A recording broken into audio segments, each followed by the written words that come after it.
Doctor NL Sajikumar സാറാണ്. ഞാൻ സാറിനെ യൂണിറ്റ് കമ്മിറ്റിയുടെ പേരിൽ സ്വാഗതം ചെയ്യുന്നു. ഈ ക്ലാസ്സിൽ പങ്കെടുത്തുകൊണ്ടിരിക്കുന്ന എല്ലാ വിദ്യാർത്ഥികളെയും സ്വാഗതം ചെയ്തുകൊണ്ട് ക്ലാസ് ആരംഭിക്കുന്നതിന് വേണ്ടി സാറിനെ ക്ഷണിക്കുന്നു. ഓക്കെ, താങ്ക് യു മോളെ. അപ്പൊ ആദ്യം ഇങ്ങനെ ഒരു ഇനിഷ്യേറ്റീവ് കുട്ടികളുടെ ഇടയിൽ നിന്ന് തന്നെ വരുന്നൊരു ഇനിഷ്യേറ്റീവ് അല്ലേ, അപ്പൊ അത് നമ്മളെല്ലാം പൂർണ്ണ പിന്തുണയും നമുക്ക് തരേണ്ടതായിട്ടില്ലേ, അപ്പൊ അതിനും പൂർണ്ണ പിന്തുണയും പറയുന്നു. അപ്പൊ SFI യൂണിറ്റിന് വേണ്ടി എന്നെ കോൺടാക്ട് ചെയ്ത മീര, ബാക്കി കുട്ടികളുടെ പേര് എനിക്ക് ഞാൻ പറയുന്നില്ല. പിന്നെ എന്റെ ക്ലാസ്സിലല്ലാതെ ആദ്യമേ എന്നെ വിളിച്ച സിജി, പിന്നെ ഏറ്റവും നല്ലൊരു കോളേജിന് വേണ്ടി ഒരുപാട് സമയവും ആരോഗ്യ ആയുസ്സും കളയുന്ന ഒരു പ്രിൻസിപ്പൽ ജയദേവൻ സാർ, പിന്നെ എല്ലാ ടീച്ചേഴ്സ്, നല്ലൊരു ടീം ഓഫ് ടീച്ചേഴ്സ് ഉണ്ടല്ലോ. അപ്പൊ എല്ലാവർക്കും ഒരു അഭിനന്ദന ആശംസയും പറഞ്ഞുകൊണ്ട് തുടങ്ങാം. ഓക്കെ, ലോ ഓഫ് കോൺട്രാക്ട്സ് 1 അല്ലേ ടോപ്പിക് അതല്ലേ? ഞാൻ ഇടയ്ക്ക് ആരെങ്കിലും വന്ന് കാരണം എനിക്ക് ചെറിയ ഇവിടെ റേഞ്ച് ഇഷ്യൂ ഉണ്ട്, അപ്പോൾ കേൾക്കുന്നുണ്ടോ എന്നൊന്ന് ഉറപ്പുവരുത്താൻ വേണ്ടി ഇടയ്ക്ക് ആരെങ്കിലും ഒരാളൊന്ന് റെസ്പോണ്ട് ചെയ്തോണേ ഞാൻ ചോദിക്കുമ്പോൾ. ഹാങ് ആയോ അല്ലെങ്കിൽ എന്തെങ്കിലും ടെക്നിക്കൽ ഇഷ്യൂ ഉണ്ടോ എന്ന് അറിയാൻ വേണ്ടിയാ കേട്ടോ. കേൾക്കുന്നുണ്ടല്ലോ? യെസ്. അപ്പൊ ലോ ഓഫ് കോൺട്രാക്ട്സ്, അപ്പൊ അതിൽ നിങ്ങൾ ശ്രദ്ധിക്കേണ്ടത് ലോ ഓഫ് കോൺട്രാക്ട്സ് എന്ന് പറയുമ്പോൾ അത് ഒരു ആക്ട് അല്ലെങ്കിൽ ഒരു ഇനാക്ട്മെന്റിൽ ഒതുങ്ങി നിൽക്കില്ല എന്നാണ് നിങ്ങൾ അതിനകത്ത് ആദ്യം മനസ്സിലാക്കേണ്ടത്. ഒരു കോൺട്രാക്റ്റുമായിട്ട് ബന്ധപ്പെട്ട ഇന്ത്യൻ ലോ സ്കാറ്റേർഡ് ആണ്. പല പീസ് ഓഫ് ലെജിസ്ലേഷനിലും കോൺട്രാക്റ്റുമായിട്ട് ബന്ധപ്പെട്ട പ്രൊവിഷൻസ് ഉണ്ടെന്ന് ഞാൻ നിങ്ങൾക്ക് ആദ്യമേ ഒരു ഇൻട്രോ ആയിട്ട് നിങ്ങൾ പരീക്ഷയ്ക്ക് എഴുതുമ്പോൾ ആ വിധത്തിലാണ് നിങ്ങൾ കാണേണ്ടത്. ഞാനൊരു പറഞ്ഞത് എന്തുകൊണ്ടാണ് ഈ പേപ്പറിന്റെ പേര് അല്ലെങ്കിൽ സബ്ജക്ട് ലോ ഓഫ് കോൺട്രാക്ട്സ് എന്ന് നിങ്ങൾ പഠിപ്പിക്കുന്നു എന്ന് വെച്ചാൽ, ഒരു കോഡിഫൈഡ് ഒറ്റ ലോ അല്ലെങ്കിൽ ഒറ്റ സ്റ്റാറ്റ്യൂട്ട് മാത്രമല്ല ഇതിനെ ഡീൽ ചെയ്യുന്ന ഒരു ലോ ഉണ്ട്. ആ ലോയിൽ ഒരുപാട് നിയമങ്ങളുടെ വ്യത്യസ്ത വ്യവസ്ഥകൾ അടങ്ങുന്നു. ഓക്കെ, അത് നിങ്ങൾ അതുകൊണ്ടാണ് ആ ലോ ഓഫ് കോൺട്രാക്ട് എന്ന് പറയുന്നത്. അപ്പൊ നിങ്ങൾ ഒരിക്കലും ഇന്ത്യൻ, ഇപ്പൊ നിങ്ങൾ പഠിക്കാൻ പോകുന്ന സിലബസിൽ ഇന്ത്യൻ കോൺട്രാക്ട് ആക്ട് ഓഫ് 1872 കൊടുത്തിട്ടുണ്ടെങ്കിലും കോൺട്രാക്റ്റുമായിട്ട് ബന്ധപ്പെട്ട ഇത് മാത്രമല്ല എന്നുള്ളൊരു ധാരണ വരുത്താൻ വേണ്ടി പറഞ്ഞതാണ്. ഓക്കെ, അതിനു മുമ്പ് ഒരു ഇൻട്രോ, ഇതാണ് എന്റെ ഇൻട്രോ എഴുതേണ്ടത്. Okay, next. ഈ നിയമം വന്ന പശ്ചാത്തലവും ഈ 1872 ഇന്ത്യൻ കോൺട്രാക്ട് ആക്ട് ഇന്ത്യയിൽ നമ്മൾ ഇപ്പോഴും ഫോളോ ചെയ്യുന്നതിന്റെ സിഗ്നിഫിക്കൻസും ആണ് ആദ്യത്തെ അടുത്ത് പറയാൻ പോകുന്നത്. ഇത്രയേ ഉള്ളൂ. ഫ്രീഡം ഓഫ് കോൺട്രാക്ട് ഒരു ചെറിഷ്ഡ് നോമാണ്. വർഷങ്ങൾക്ക് മുമ്പ് തന്നെ ഒരു വ്യക്തിക്ക് മറ്റു വ്യക്തികളുമായിട്ട് വ്യക്തികളുമായിട്ടോ കരാറിൽ ഏർപ്പെടേണ്ട ഒരു ഫ്രീഡം ഓഫ് കോൺട്രാക്ട് ഒരു ചെറിഷ്ഡ് ആയിട്ടുള്ളൊരു നോമാണ് പണ്ട് തൊട്ടേ. ആ freedom of contract is a cherished നോം. പക്ഷേ ഇന്ത്യയിൽ ഈ ഫ്രീഡം ഓഫ് കോൺട്രാക്ട് എക്സസൈസ് ചെയ്യേണ്ടത് ഇന്ത്യൻ കോൺട്രാക്ട് ആക്ട് ഓഫ് 1872 4 കോർണേഴ്സിനുള്ളിൽ നിന്നുകൊണ്ടായിരിക്കും. അത് നമ്മൾ ഈ പേപ്പറിന്റെ കണ്ടന്റ് നിങ്ങൾ ആ വിധത്തിലാണ് മനസ്സിലാക്കേണ്ടത്. Definitely, individuals are having a freedom of contract, but this freedom is not absolute. This freedom has to be exercised within the 4 corners of the Indian Contract Act of 1872. അതായത് ഇന്ത്യൻ കോൺട്രാക്ട് ആക്ട് ഓഫ് 1872 വന്നതിന് ശേഷം രണ്ടോ അതിലധികമോ വ്യക്തികൾ എന്തെങ്കിലും കരാറിൽ ഏർപ്പെട്ടാൽ അത് കരാർ പോലും ആവില്ല എന്നാണ് നമ്മുടെ നിയമം പറയുന്നത്. ഓക്കെ, അതൊരു പോയിന്റ്. അപ്പൊ ഇപ്പോഴും ഇന്ത്യൻ കോൺട്രാക്ട് ആക്ട് ഓഫ് 1872 തന്നെയാണ് കരാറുമായിട്ട് ബന്ധപ്പെട്ട ഏറ്റവും ബേസിക് ആയിട്ടുള്ള സ്റ്റാറ്റ്യൂട്ട്. ഇത് മാത്രമല്ല ഞാൻ ആദ്യമേ പറഞ്ഞില്ലേ. അടുത്തൊരു ഉദാഹരണം പറഞ്ഞുതരാം. കരാറിന്റെ വയ്ക്കുന്നതിന് ഒരു ഭാഗം സർക്കാരായി മാറിയാൽ ഭരണഘടനയും ഇതിന്റെ ലോയുടെ ഭാഗമാകും ഞാൻ പറഞ്ഞുതരാം. ഭരണഘടന പഠിച്ചവരുണ്ടെങ്കിൽ നിങ്ങൾക്ക് അത് ഓർക്കാൻ വേണ്ടി പറഞ്ഞുതരാം. പ്രത്യേകിച്ച് ഗവൺമെന്റ് കോൺട്രാക്ട് നമ്മൾ പറയുന്നത് ഒരു സൈഡിൽ സർക്കാരാണെങ്കിൽ ഇന്ത്യൻ കോൺട്രാക്ട് ആക്ടിലെ വ്യവസ്ഥകളുണ്ട്. പ്ലസ് ഇന്ത്യൻ കോൺസ്റ്റിറ്റ്യൂഷനിലെ ആർട്ടിക്കിൾ 298 പറഞ്ഞിരിക്കുന്നത് സ്വകാര്യ വ്യക്തികളെ പോലെ തന്നെ ഭരണഘടനാ സ്ഥാപിതമായിട്ടുള്ള സർക്കാരിനും ട്രേഡും ബിസിനസ്സും ഒക്കെ ചെയ്യാവുന്നതാണെന്നും അതിന്റെ ഭാഗമായിട്ട് കരാറുകൾ വെക്കാമെന്നും പറഞ്ഞു പോകുന്നുണ്ട്. ഞാൻ പറയാൻ കാര്യം ഇതൊരു ഷോർട്ട് ക്വസ്റ്റ്യൻ ചോദിക്കാൻ സാധ്യതയുള്ളതാണ്. ഗവൺമെന്റ് കോൺട്രാക്ട് അല്ലെങ്കിൽ ഡിഫറെന്റ് ടൈപ്സ് ഓഫ് കോൺട്രാക്ട് ചോദിച്ചാൽ ഒരു ടൈപ്പ് ഞാൻ പറയാം. It is called government contract. അപ്പൊ നിങ്ങൾ അത് കോട്ട് ചെയ്യുമ്പോൾ അതിന്റെ ലീഗൽ ആസ്പെക്റ്റും കൂടെ മനസ്സിലാക്കാൻ വേണ്ടി പറയാം. ഇന്ത്യയിലെ ഗവൺമെന്റിനും സാധാരണക്കാരനുമായിട്ട് കരാർ വെക്കാവുന്നതാണ്. അപ്പോൾ അതുമായിട്ട് ബന്ധപ്പെട്ട 2 ബേസിക് വ്യവസ്ഥകൾ ഇന്ത്യൻ ഭരണഘടനയിലുണ്ട്. ആർട്ടിക്കിൾ 298 നമ്മുടെ സർക്കാരിന് ട്രേഡൊക്കെ ചെയ്യാൻ വേണ്ടി അനുമതിയും കൊടുത്തിട്ടുണ്ട്. ആൻഡ് ഫോർ ദാറ്റ് പേർപ്പസ് കരാറുകൾ എൻ്റർ ചെയ്യപ്പെടാം. അടുത്ത 299 പറയുന്നത് ആ ഫോർമാറ്റാണ് കൊടുത്തിരിക്കുന്നത്, കണ്ടന്റ്. അപ്പോൾ അതിലെടുത്ത് പറയുന്നുണ്ട് ഭരണഘടന, കേന്ദ്ര സർക്കാരിന്റെ കരാറുകൾ വയ്ക്കുമ്പോൾ അത് പ്രസിഡന്റിന്റെ ബിഹാഫിൽ പ്രസിഡന്റിന്റെ പേരിലാണ് അത് വെക്കപ്പെടുന്നത്. അതിൽ ഒപ്പിടേണ്ടതും പ്രസിഡന്റിന്റെ പേരിൽ ഓതറൈസ്ഡ് ഒരു വ്യക്തിയാണ് ഒപ്പിടേണ്ടത്. അതേപോലെ ഇപ്പൊ സർക്കാർ കേരള സർക്കാർ ഇപ്പൊ സ്വകാര്യ വ്യക്തികളുമായിട്ട് ഇപ്പൊ റോഡ് ടാറിങ്ങും ഒരുപാട് കാര്യങ്ങൾ ചെയ്യുന്നില്ലേ. അപ്പോൾ അങ്ങനെയൊക്കെ വെക്കുമ്പോൾ അത് ആരുടെ പേരിലായിരിക്കും? സംസ്ഥാന സർക്കാരിന്റെ കരാർ ആരുടെ പേരിലായിരിക്കും? സ്വാഭാവികമായിട്ടും ഗവർണർ. ഇത് രണ്ട്. എന്നിട്ട് ലോ തന്നെ എടുത്ത് പറയുന്നുണ്ട്, ഇങ്ങനെയൊക്കെ ആണെങ്കിൽ പോലും ഈ കരാറ് വെച്ചു എന്നുള്ള ഒറ്റ കാരണം കൊണ്ട് പേഴ്സണൽ ലയബിലിറ്റി ഇന്ത്യൻ പ്രസിഡന്റിനോ ഗവർണർമാർക്കോ വരികയില്ല എന്നാണ് 2 വകുപ്പിൽ പറഞ്ഞു പോകുന്നത്. അപ്പൊ ഗവൺമെന്റ് കോൺട്രാക്ട് എന്താണെന്നൊക്കെ മനസ്സിലായല്ലോ. ഗവൺമെന്റ് കോൺട്രാക്ടിന്റെ ഭരണഘടനാ വ്യവസ്ഥയെ നിങ്ങൾക്ക് മനസ്സിലായല്ലോ. ഇനി ഇവിടെ ഒരു കാര്യം കൂടെ ഞാൻ ആഡ് ചെയ്യാണ്. ഫ്രീഡം ഓഫ് കോൺട്രാക്ട് ഉണ്ടെന്ന് പറഞ്ഞല്ലോ. ആ ഫ്രീഡം ഓഫ് കോൺട്രാക്ട്, വ്യക്തികൾക്കുള്ള ഫ്രീഡം ഓഫ് കോൺട്രാക്ട് ഗവൺമെന്റിന് ഇല്ലാന്നും കൂടെ ഞാൻ പറഞ്ഞു തരാം. അതുകൂടെ പരീക്ഷയ്ക്ക് ചോദിച്ചാൽ എഴുതാൻ വേണ്ടി പറഞ്ഞു തരാം. അതിന് ഏറ്റവും നല്ലൊരു ഉദാഹരണമാണ്, ഇപ്പൊ എനിക്കൊരു 2 നില വീടും ഒരു 10 സെന്റ് പ്രോപ്പർട്ടി ഉണ്ടെങ്കിൽ ഇപ്പൊ നിങ്ങളിൽ ഇപ്പൊ ഇരിക്കുന്ന ആർക്ക് വേണോ എനിക്കത് തന്നൂടെ? എനിക്ക് ഇഷ്ടമുള്ള വിലക്ക് തരാമല്ലോ അല്ലേ? അല്ലെങ്കിൽ നിങ്ങളുടെ ആർക്കെങ്കിലും ഒരു 10 സെന്റ് പ്രോപ്പർട്ടിയും വീടും ഉണ്ടെങ്കിൽ ഇപ്പൊ നിങ്ങൾക്ക് തന്നൂടെ? വേറെ ടെക്നിക്കാലിറ്റി ഒന്നും ഇല്ലല്ലോ. പക്ഷേ സർക്കാരിന്റെ പ്രോപ്പർട്ടി ഇതേപോലെ ആർക്കെങ്കിലും കരാർ വഴി കൊടുക്കാൻ ശ്രമിക്കുന്നെങ്കിൽ കൃത്യമായിട്ട് കുറെ പ്രൊസീജിയർ പാലിക്കണം. അതിലൊരൊറ്റ എക്സാമ്പിളാണ് ടെൻഡർ. പബ്ലിക്കിന് നോട്ടീസ് കൊടുത്ത് ടെൻഡർ വിളിച്ച് മാത്രമേ കൊടുക്കാവൂ. അതിന് ഭരണഘടനയിൽ തന്നെ 1-2 ഇല്ലസ്ട്രേറ്റീവ് കേസും കൂടെ ഞാൻ പറഞ്ഞു തരികയാണ്. ഒന്ന്, ക്യാപ്റ്റൻ സതീഷ് ശർമ്മ വർഷങ്ങൾക്ക് മുമ്പാണ് പെട്രോളിയം മിനിസ്റ്റർ ആയിരുന്ന സമയത്ത് പെട്രോൾ പമ്പ് അലോട്ട് ചെയ്തത് മൊത്തം ടെൻഡറിൽ പത്രത്തിൽ അല്ലെങ്കിൽ നോട്ടിഫൈ ചെയ്ത് ജനങ്ങളെ അറിയിക്കാതെ ബന്ധുക്കൾക്കും സ്റ്റാഫുകൾക്കും കൂടെ പതിച്ചു കൊടുത്തു.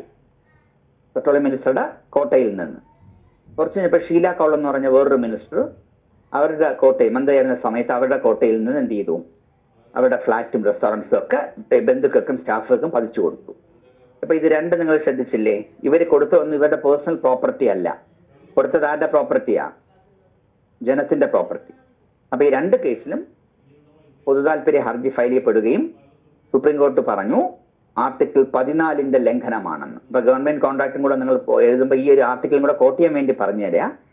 എവിടെയെങ്കിലും ഗവൺമെന്റ് കോൺട്രാക്ച്വൽ ഫ്രീഡം ഉണ്ടെന്ന് പറഞ്ഞ് ഗവൺമെന്റിന്റെ പ്രോപ്പർട്ടി എടുത്ത് ആർക്കെങ്കിലും കരാർ വെച്ച് കൊടുക്കാൻ പോകുന്നെങ്കിൽ അതിനകത്ത് ആർബിട്രറിനെസ്, തന്നിഷ്ടപ്രകാരമായിട്ടുള്ള തീരുമാനമാണെങ്കിൽ നമുക്ക് ആർട്ടിക്കിൾ 14 വെച്ചിട്ടാണ് ഹൈക്കോർട്ടിലും സുപ്രീം കോർട്ടിലും ഒക്കെ ചലഞ്ച് ചെയ്യപ്പെടുന്നു കൂടെ പറഞ്ഞ് ഞാൻ ആ ടോപ്പിക്ക് നിർത്തുക. ഇപ്പൊ ഗവൺമെന്റ് കോൺട്രാക്ടിനെ പറ്റി ചിലപ്പോൾ ചോദിക്കാൻ സാധ്യതയുണ്ട്. റൈറ്റ് ആൻഡ് നോട്ട് അല്ലെങ്കിൽ explain various kinds of contracts എന്ന് ചോദിച്ചാൽ നിങ്ങൾ ഇതും കൂടെ ഉറപ്പായിട്ട് എഴുതണം.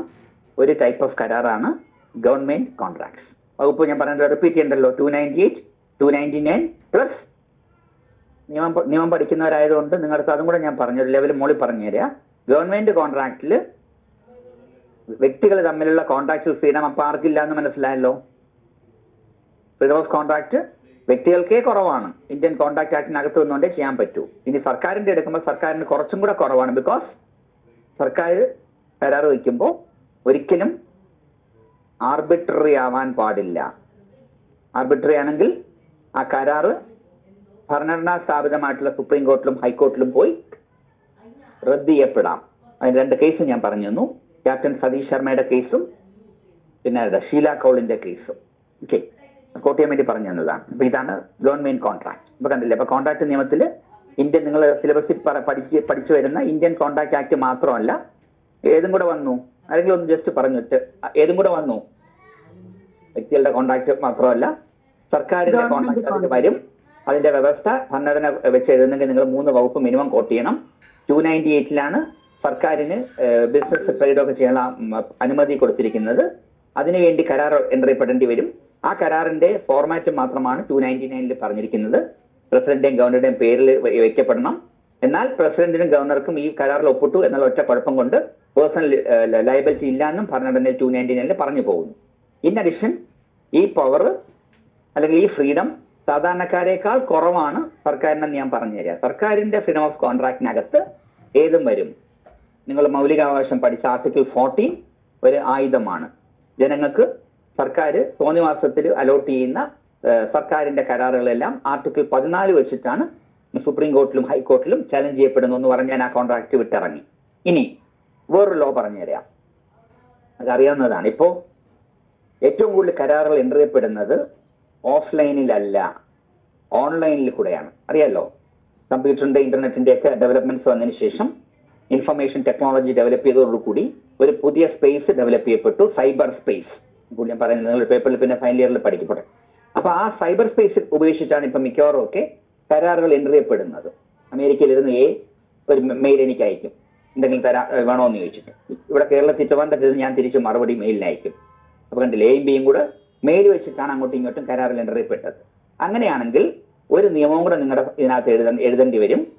അത് ഇൻഫർമേഷൻ ടെക്നോളജി ആക്ട് ഓഫ് 2000 ആണെന്നും കൂടെ ഞാൻ പറഞ്ഞിട്ട് ഇൻട്രോ കഴിഞ്ഞ് ഞാൻ അടുത്ത ടോപ്പിക്കിലോട്ട് വരാൻ പോകാൻ. അപ്പോൾ ഓൺലൈൻ കോൺട്രാക്ട്സ് ആണെങ്കിൽ ഇൻ അഡീഷൻ ടു ഞാൻ ഇപ്പൊ പറഞ്ഞുകൊണ്ടിരിക്കുന്നതിനോടൊപ്പം ഏതും കൂടെ വരും, ഏത് ലോയും കൂടെ നിങ്ങൾ ഇൻട്രോയിൽ എഴുതണം. In addition to Indian contract act and Indian constitution there is another specific statute called information technology act of 2000.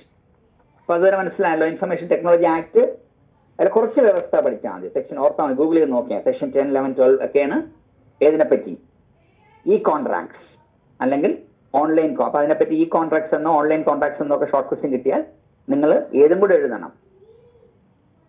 Basic തത്വങ്ങളെല്ലാം Indian contract act പറഞ്ഞു പോകുന്നെങ്കിലും മാർഗം ഓഫ്ലൈൻ അല്ല ഓൺലൈൻ ആണെങ്കിൽ ഇന്ത്യൻ ഇൻഫർമേഷൻ ടെക്നോളജി ആക്ടിന്റെ സെക്ഷൻ 10, 11, 12 എന്നുള്ള കുറച്ച് വ്യവസ്ഥകളും കൂടി ഇതിൽ വരുമെന്ന് തൽക്കാലത്തേക്ക് നിങ്ങൾ അറിയുക. ഓക്കെ, ഇനി നമ്മൾ ടോപ്പിക്കിലോട്ട് കയറാൻ പോകാൻ. ഇത്ര ഞാൻ നേരത്തെ പറഞ്ഞത് ഇൻട്രോ ആണ്. ആ ഇൻട്രോയിൽ നിന്ന് നിങ്ങൾക്ക് ഒരു കാര്യം മനസ്സിലായല്ലോ. ഇന്ത്യൻ കോൺട്രാക്ട് ആക്ട് ഓഫ് 1872 വന്നതിന് ശേഷം വ്യക്തികളുടെ ഫ്രീഡം ഓഫ് കോൺട്രാക്ട് ലിമിറ്റഡ് ആണ്, ലിമിറ്റഡ് ബൈ സ്റ്റാറ്റ്യൂട്ടറി. അപ്പൊ ഇതിന്റെ ഈ ഇന്ത്യൻ കോൺട്രാക്ട് ആക്ടിന്റെ 4 ചുമരുകൾക്കുള്ളിൽ നിന്നുകൊണ്ടേ നമുക്ക് ഒരു വ്യക്തികൾക്ക് ഇന്ത്യയിൽ കരാറിൽ ഏർപ്പെടാൻ പറ്റൂ. അപ്പൊ അതിന്റെ ഒരു ക്രക്സ് പറഞ്ഞുതരാം. ഞാൻ രണ്ട് ഇലസ്ട്രേഷൻ വെച്ചിട്ടാണ് ഞാൻ ഈ പേപ്പർ പഠിപ്പിച്ചു തരാൻ പോകുന്നത്. ഇന്ത്യൻ കോൺട്രാക്ട് ആക്ടിനകത്തോട്ട് നമ്മൾ കയറി കഴിഞ്ഞു. ഓക്കെ, സൈഡിൽ കൂടെയാണ് ഞാൻ ഗവൺമെന്റ് കോൺട്രാക്ടിനെ പറ്റി, ഈ കോൺട്രാക്ടിനെ പറ്റി അതിന്റെ നിയമം കൂടെ ജസ്റ്റ് ഒരു ഇൻട്രോ എഴുതാൻ വേണ്ടി പറഞ്ഞു തന്നതാണ്. ഓക്കെ, ഇതല്ലാതെ ഒരുപാട് നിയമങ്ങൾ വേറെ ഉണ്ട് കേട്ടോ. ആർബിട്രേഷൻ കൺസിലിയേഷൻ ആക്ട് ഉണ്ട്, അതെല്ലാം കൂടെ കൺഫ്യൂസ്ഡ് ആക്കുന്നില്ല. ഒരുപാട് നിയമങ്ങൾ ഉണ്ടെന്ന് ഞാൻ ഓൾറെഡി പറഞ്ഞു കഴിഞ്ഞല്ലോ. ലോ ഓഫ് കോൺട്രാക്റ്റായിട്ട് ബന്ധപ്പെട്ട് there are different sets of laws. അതിൽ 3 മെയിൻ ലോ ഞാൻ സാധാരണ നിങ്ങൾ മെയിൻ ആയിട്ട് ആപ്ലിക്കബിൾ ആക്കുന്ന 3 നിയമങ്ങൾ ഞാൻ പറഞ്ഞു തന്നു. ഇന്ത്യൻ കോൺട്രാക്ട് ആക്ട് ഓഫ് 1872, ഇനി ഓൺലൈൻ കരാറാണെങ്കിൽ അതുമായിട്ട് ബന്ധപ്പെട്ട് ഇൻഫർമേഷൻ ടെക്നോളജി ആക്ടിലെ സെക്ഷൻ 10, 11, 12 ഒക്കെ നോക്കണം. ഇൻ അഡീഷൻ ഒരു സൈഡെങ്കിലും സർക്കാരായാൽ ഇറ്റ്സ് കോൾഡ് ഗവൺമെന്റ് കോൺട്രാക്ട്. ഭരണഘടനയുടെ 298, 299, ആർട്ടിക്കിൾ 14 പറഞ്ഞു കഴിഞ്ഞു. ഇനി നമ്മൾ നേരെ 2 ഇലസ്ട്രേഷൻ വെച്ചിട്ട് ഒരു ഒറ്റ ത്രെഡ് പറഞ്ഞുതരാം. പേപ്പർ മൊത്തം 100 മാർക്കിന് എഴുതാൻ വേണ്ടിയുള്ള ഒരു ത്രെഡ് പറഞ്ഞു. എൻ്റെ ഒരു 2 ഇലസ്ട്രേഷൻ ആണ് നിങ്ങളുടെ അടുത്ത് പറയാൻ പോകുന്നത്. ശ്രദ്ധിച്ചു, അതിൽ നിന്നാണ് നിങ്ങൾ ഈ പേപ്പർ മൊത്തത്തിൽ എഴുതേണ്ടത്. ഞാൻ നിങ്ങൾ ഒരാളുടെ അടുത്ത് ഇപ്പൊ ഞാൻ പറയാം, എൻ്റെ 10 lakhs തരുക, എൻ്റെ വീടും 5 സെന്റ് പ്ലോട്ടും കൂടെ തരാമെന്ന് പറയാം. ഓക്കെ, ഞാൻ നിങ്ങളുടെ അടുത്തൊരു കാര്യം പറഞ്ഞു. ഓക്കെ, നിങ്ങളോട് തന്നെ എസ് എന്ന് പറഞ്ഞ് 10 lakhs എനിക്ക് തന്നതിന് ശേഷം ഞാൻ വീട് പെരളവും നിങ്ങൾക്ക് വിട്ട് നൽകുന്നില്ല. ഇത് ഫസ്റ്റ് എക്സാമ്പിൾ ആണ്. ഓക്കെ, 2 വ്യക്തികളുണ്ടെന്ന് മനസ്സിലായാലും ഇവിടെ എയും ബിയും ഉണ്ടെന്ന് പറഞ്ഞു കഴിഞ്ഞു. എയും ബിയും തമ്മിൽ ഒരു ഉടമ്പടിയിൽ എത്തിച്ചേർന്നു. ആ ഉടമ്പടിയിലെ കണ്ടന്റ് ഇത്രയേ ഉള്ളൂ. എയുടെ പേരിലുള്ള 2 നില വീടും 5 സെന്റ് പെരളവും 10 lakhs rupeesന് ബിക്ക് കൊടുക്കാമെന്ന് എ അങ്ങോട്ട് പറയുകയും ബി അത് എസ് പറയുകയും അതിന്റെ ഫലമായിട്ട് ബി 10 ലക്ഷം രൂപ കൊടുക്കുകയും ചെയ്തു. ബട്ട് എ വീടും പെരടവും വിട്ടു നൽകുന്നില്ല. ഇത് ഫസ്റ്റ് എക്സാമ്പിൾ. രണ്ടാമത്തെ ഇലസ്ട്രേഷൻ ഇത് തന്നെയാണ്. ഞാൻ നിങ്ങളുടെ ഒരാളുടെ വീടെടുത്ത് വിളിച്ചു പറഞ്ഞു, എന്റെ ശത്രുവിനെ കൊന്നിട്ട് വന്നാൽ 10 ലക്ഷം രൂപ തരാമെന്ന് പറഞ്ഞു. നിങ്ങൾ നേരെ എന്റെ ശത്രുവിനെ കൊന്നിട്ട് വന്ന് നിൽക്കുക, ഞാൻ പൈസ തരുന്നില്ല. 2 ഇലസ്ട്രേഷൻ. ഈ ഇലസ്ട്രേഷൻ ഞാൻ ഈ പേപ്പർ മൊത്തം നിങ്ങൾ മനസ്സിലാക്കേണ്ടത്. 2 ഇലസ്ട്രേഷൻ ഞാൻ പറഞ്ഞു. ഇതിൽ രണ്ടിലെയും കോമൺ ഫീച്ചർ എന്തൊക്കെയാന്ന് ആദ്യം ആരെങ്കിലും പറഞ്ഞേ? ഇപ്പൊ തീർക്കാം. രണ്ടിലും കോമൺ ഫീച്ചേഴ്സ് ആദ്യം ഒന്ന് നോക്കിയേ. എയും ഉണ്ട് ബിയും ഉണ്ട് ഇല്ലേ? രണ്ട് പാർട്ടീസ് ഇല്ലേ? രണ്ടിലും എയും ബിയും ഇല്ലേ? 2 പാർട്ടീസ് ഇല്ലേ മിനിമം? യെസ്. അടുത്ത കോമൺ ഫീച്ചർ എന്താന്ന് പറഞ്ഞാൽ രണ്ടിലും എ അങ്ങോട്ടൊരു കാര്യം ബിയുടെ അടുത്ത് പറഞ്ഞു അല്ലേ? അങ്ങോട്ട് പറഞ്ഞില്ലേ? അതിനെ നമ്മൾ ഓഫർ അല്ലെങ്കിൽ പ്രപ്പോസൽ എന്നാണ് പറയേണ്ടത്. ഓക്കെ, രണ്ടിലും അതുകൊണ്ട്. അപ്പൊ രണ്ടിലും ഒന്നിലധികം പാർട്ടീസും ഉണ്ട്. രണ്ടിലും എയുടെ ഭാഗത്തു നിന്നൊരു എന്ത് നടന്നു? ഓഫർ ഓർ പ്രപ്പോസൽ നടന്നു. ഇനി അടുത്ത ഫീച്ചർ എന്താണ്? ബിയിലെ ചെവിയിൽ ഇത് എത്തിയതിനു ശേഷം രണ്ടിലും ബി എന്ത് പറഞ്ഞു? എസ് പറഞ്ഞു അല്ലേ? എസ് പറഞ്ഞില്ലേ? അതിന്റെ പേര് അക്സെപ്റ്റൻസ് എന്നാണ്. അപ്പോഴതും കോമൺ എലമെന്റ് ആണ്. എസ് പറയുമ്പോൾ രണ്ട് മനസ്സ് ഒരു പോയിന്റിൽ കൂട്ടിമുട്ടിയില്ലേ? മീറ്റിംഗ് ഓഫ് മൈൻഡ്സ് ആയില്ലേ? അല്ലേ? വീട് തന്നോളാമെന്ന് ഞാനും 10 ലക്ഷം രൂപയ്ക്ക് എടുത്തോളാമെന്ന് നിങ്ങളും. ആദ്യത്തെ എക്സാമ്പിളിൽ നമ്മുടെ രണ്ടുപേരുടെ മനസ്സൊരു പോയിന്റ് കൂട്ടിമുട്ടി. അതിന്റെ പേര് മീറ്റിംഗ് ഓഫ് മൈൻഡ്സ് അല്ലെങ്കിൽ കോൺസെൻസസ് അറ്റ് ഐഡം എന്നാണ്. കോൺസെൻസസ് ഷോർട്ട് ക്വസ്റ്റ്യനാ. കോൺസെൻസസ് അറ്റ് ഐഡം രണ്ടിലും ഉണ്ടല്ലോ. ഇനി അടുത്ത രണ്ടിലുള്ള സിമിലാരിറ്റി നിങ്ങൾ പറഞ്ഞേ. ആദ്യത്തേതിലും ഞാൻ കാല് മാറിയില്ലേ? വീട് തന്നില്ലല്ലോ നിങ്ങൾക്ക്. രണ്ടാമത്തേലും ഞാൻ എന്ത് ചെയ്തില്ല? ശത്രുവിനെ കൊന്നു വന്നിട്ടും ഞാൻ നിങ്ങൾക്ക് പൈസ തന്നില്ല. അപ്പൊ രണ്ടിലും ബ്രീച്ച് വന്നല്ലോ അല്ലേ? ലംഘനം നടന്നില്ലേ? ഇത്ര ഇതിൽ കോമൺ ഫീച്ചർ ഞാൻ പറഞ്ഞു തന്നു. ഇതിൽ അടുത്ത ഒരു വ്യത്യാസമുണ്ട്. ആദ്യത്തേത് മാത്രമേ നിങ്ങൾക്ക് കോടതി കൊണ്ടുപോയി നടപ്പിലാക്കി എടുക്കാൻ പറ്റുകയുള്ളൂ, എൻഫോഴ്സ് ചെയ്യാൻ പറ്റുകയുള്ളൂ. രണ്ടാമത്തെ നിങ്ങൾക്ക് എന്ത് ചെയ്യാൻ പറ്റില്ല. ശത്രുവിനെ കൊന്നിട്ട് വന്നപ്പോൾ ഞാൻ പൈസ തന്നില്ലെങ്കിലും നിങ്ങൾക്ക് കോടതി പോയി ഇത് എൻഫോഴ്സ് ചെയ്യാൻ പറ്റില്ല. ഇനി ഇതാണ് ഇതിന്റെ ബേസിക് റൂട്ട് വ്യത്യാസം. ഇതാണ്. അപ്പോൾ രണ്ടോ അതിലധികങ്ങളുടെ വ്യക്തികളുടെ മനസ്സ് കൂട്ടിമുട്ടിയാൽ എന്തേ ഉണ്ടാവൂ? ലീഗലി ഞാൻ ചോദിക്കുക, രണ്ടോ അതിലധികമോ ആളുകളുടെ മനസ്സ് മീറ്റ് ചെയ്താൽ അതിന്റെ പ്രോഡക്റ്റ് അല്ലെ ഔട്ട്കം എന്താണ്? എഗ്രിമെന്റ്. അത് പറഞ്ഞു, എഗ്രിമെന്റ് ആണ്. ആ എഗ്രിമെന്റ് എൻഫോഴ്സ് ചെയ്യാൻ പറ്റുമെങ്കിൽ മാത്രമേ അത് എന്താകുകയുള്ളൂ? കോൺട്രാക്ട്. അതുകൊണ്ടാണ് നമ്മൾ പറയുന്നത് എല്ലാ എഗ്രിമെന്റും കോൺട്രാക്ട് ആവില്ല. പക്ഷെ എല്ലാ കോൺട്രാക്റ്റും എന്ത് തന്നെയാണ്? ചോദിച്ചിട്ടുണ്ട്. എല്ലാ കോൺട്രാക്റ്റും എന്ത് തന്നെയാണ്? എഗ്രിമെന്റ് ആണ്. അപ്പൊ എൻഫോഴ്സ് ചെയ്യാൻ പറ്റുമെങ്കിലല്ലേ ഒരു എഗ്രിമെന്റ് കോൺട്രാക്ട് ആവുള്ളൂ എന്ന് പറയുമ്പോ നിങ്ങൾ ഇപ്പൊ വക്കീലന്മാരാണെന്നാണ് നിങ്ങളെ വിഷ്വലൈസ് ചെയ്യുന്നത്. നിങ്ങൾ വക്കീലന്മാരാണ്. ശ്രദ്ധിച്ചു, നിങ്ങൾ വക്കീലന്മാരാണ്. ഞാൻ വെറും കക്ഷി എന്ന് ഞാൻ പറയാം. ഒരു കരാറൊരു സാധനം നിങ്ങളുടെ മുന്നിൽ കൊണ്ടുവന്നിട്ട് പറയാം, ഓപ്പോസിറ്റ് പാർട്ടി കാല് മാറി കുറച്ച് കോടതിയിൽ നിന്ന് പോയി കുറച്ച് കോമ്പൻസേഷൻ എന്തെങ്കിലും പറഞ്ഞ് നിങ്ങളുടെ മുന്നിൽ കൊണ്ടുവരാം. ഞാൻ കക്ഷി, ഇന്ന് നിങ്ങൾ വക്കീലന്മാരുമാണ്. അപ്പൊ നിങ്ങൾ എൻ്റെ കയ്യിലുള്ള ഈ പേപ്പറോ എന്തോ ആവട്ടെ എടുത്തു വെച്ചിട്ട് നിങ്ങൾ കോടതി കൊണ്ടുപോയി എൻഫോഴ്സ് ചെയ്യാൻ പറ്റുമെങ്കിലേ നിങ്ങൾ എന്ത് ചെയ്യാവൂ? കക്ഷിക്ക് വേണ്ടി ആ കേസ് മുമ്പോട്ട് കൊണ്ടുപോകാവുള്ളൂ.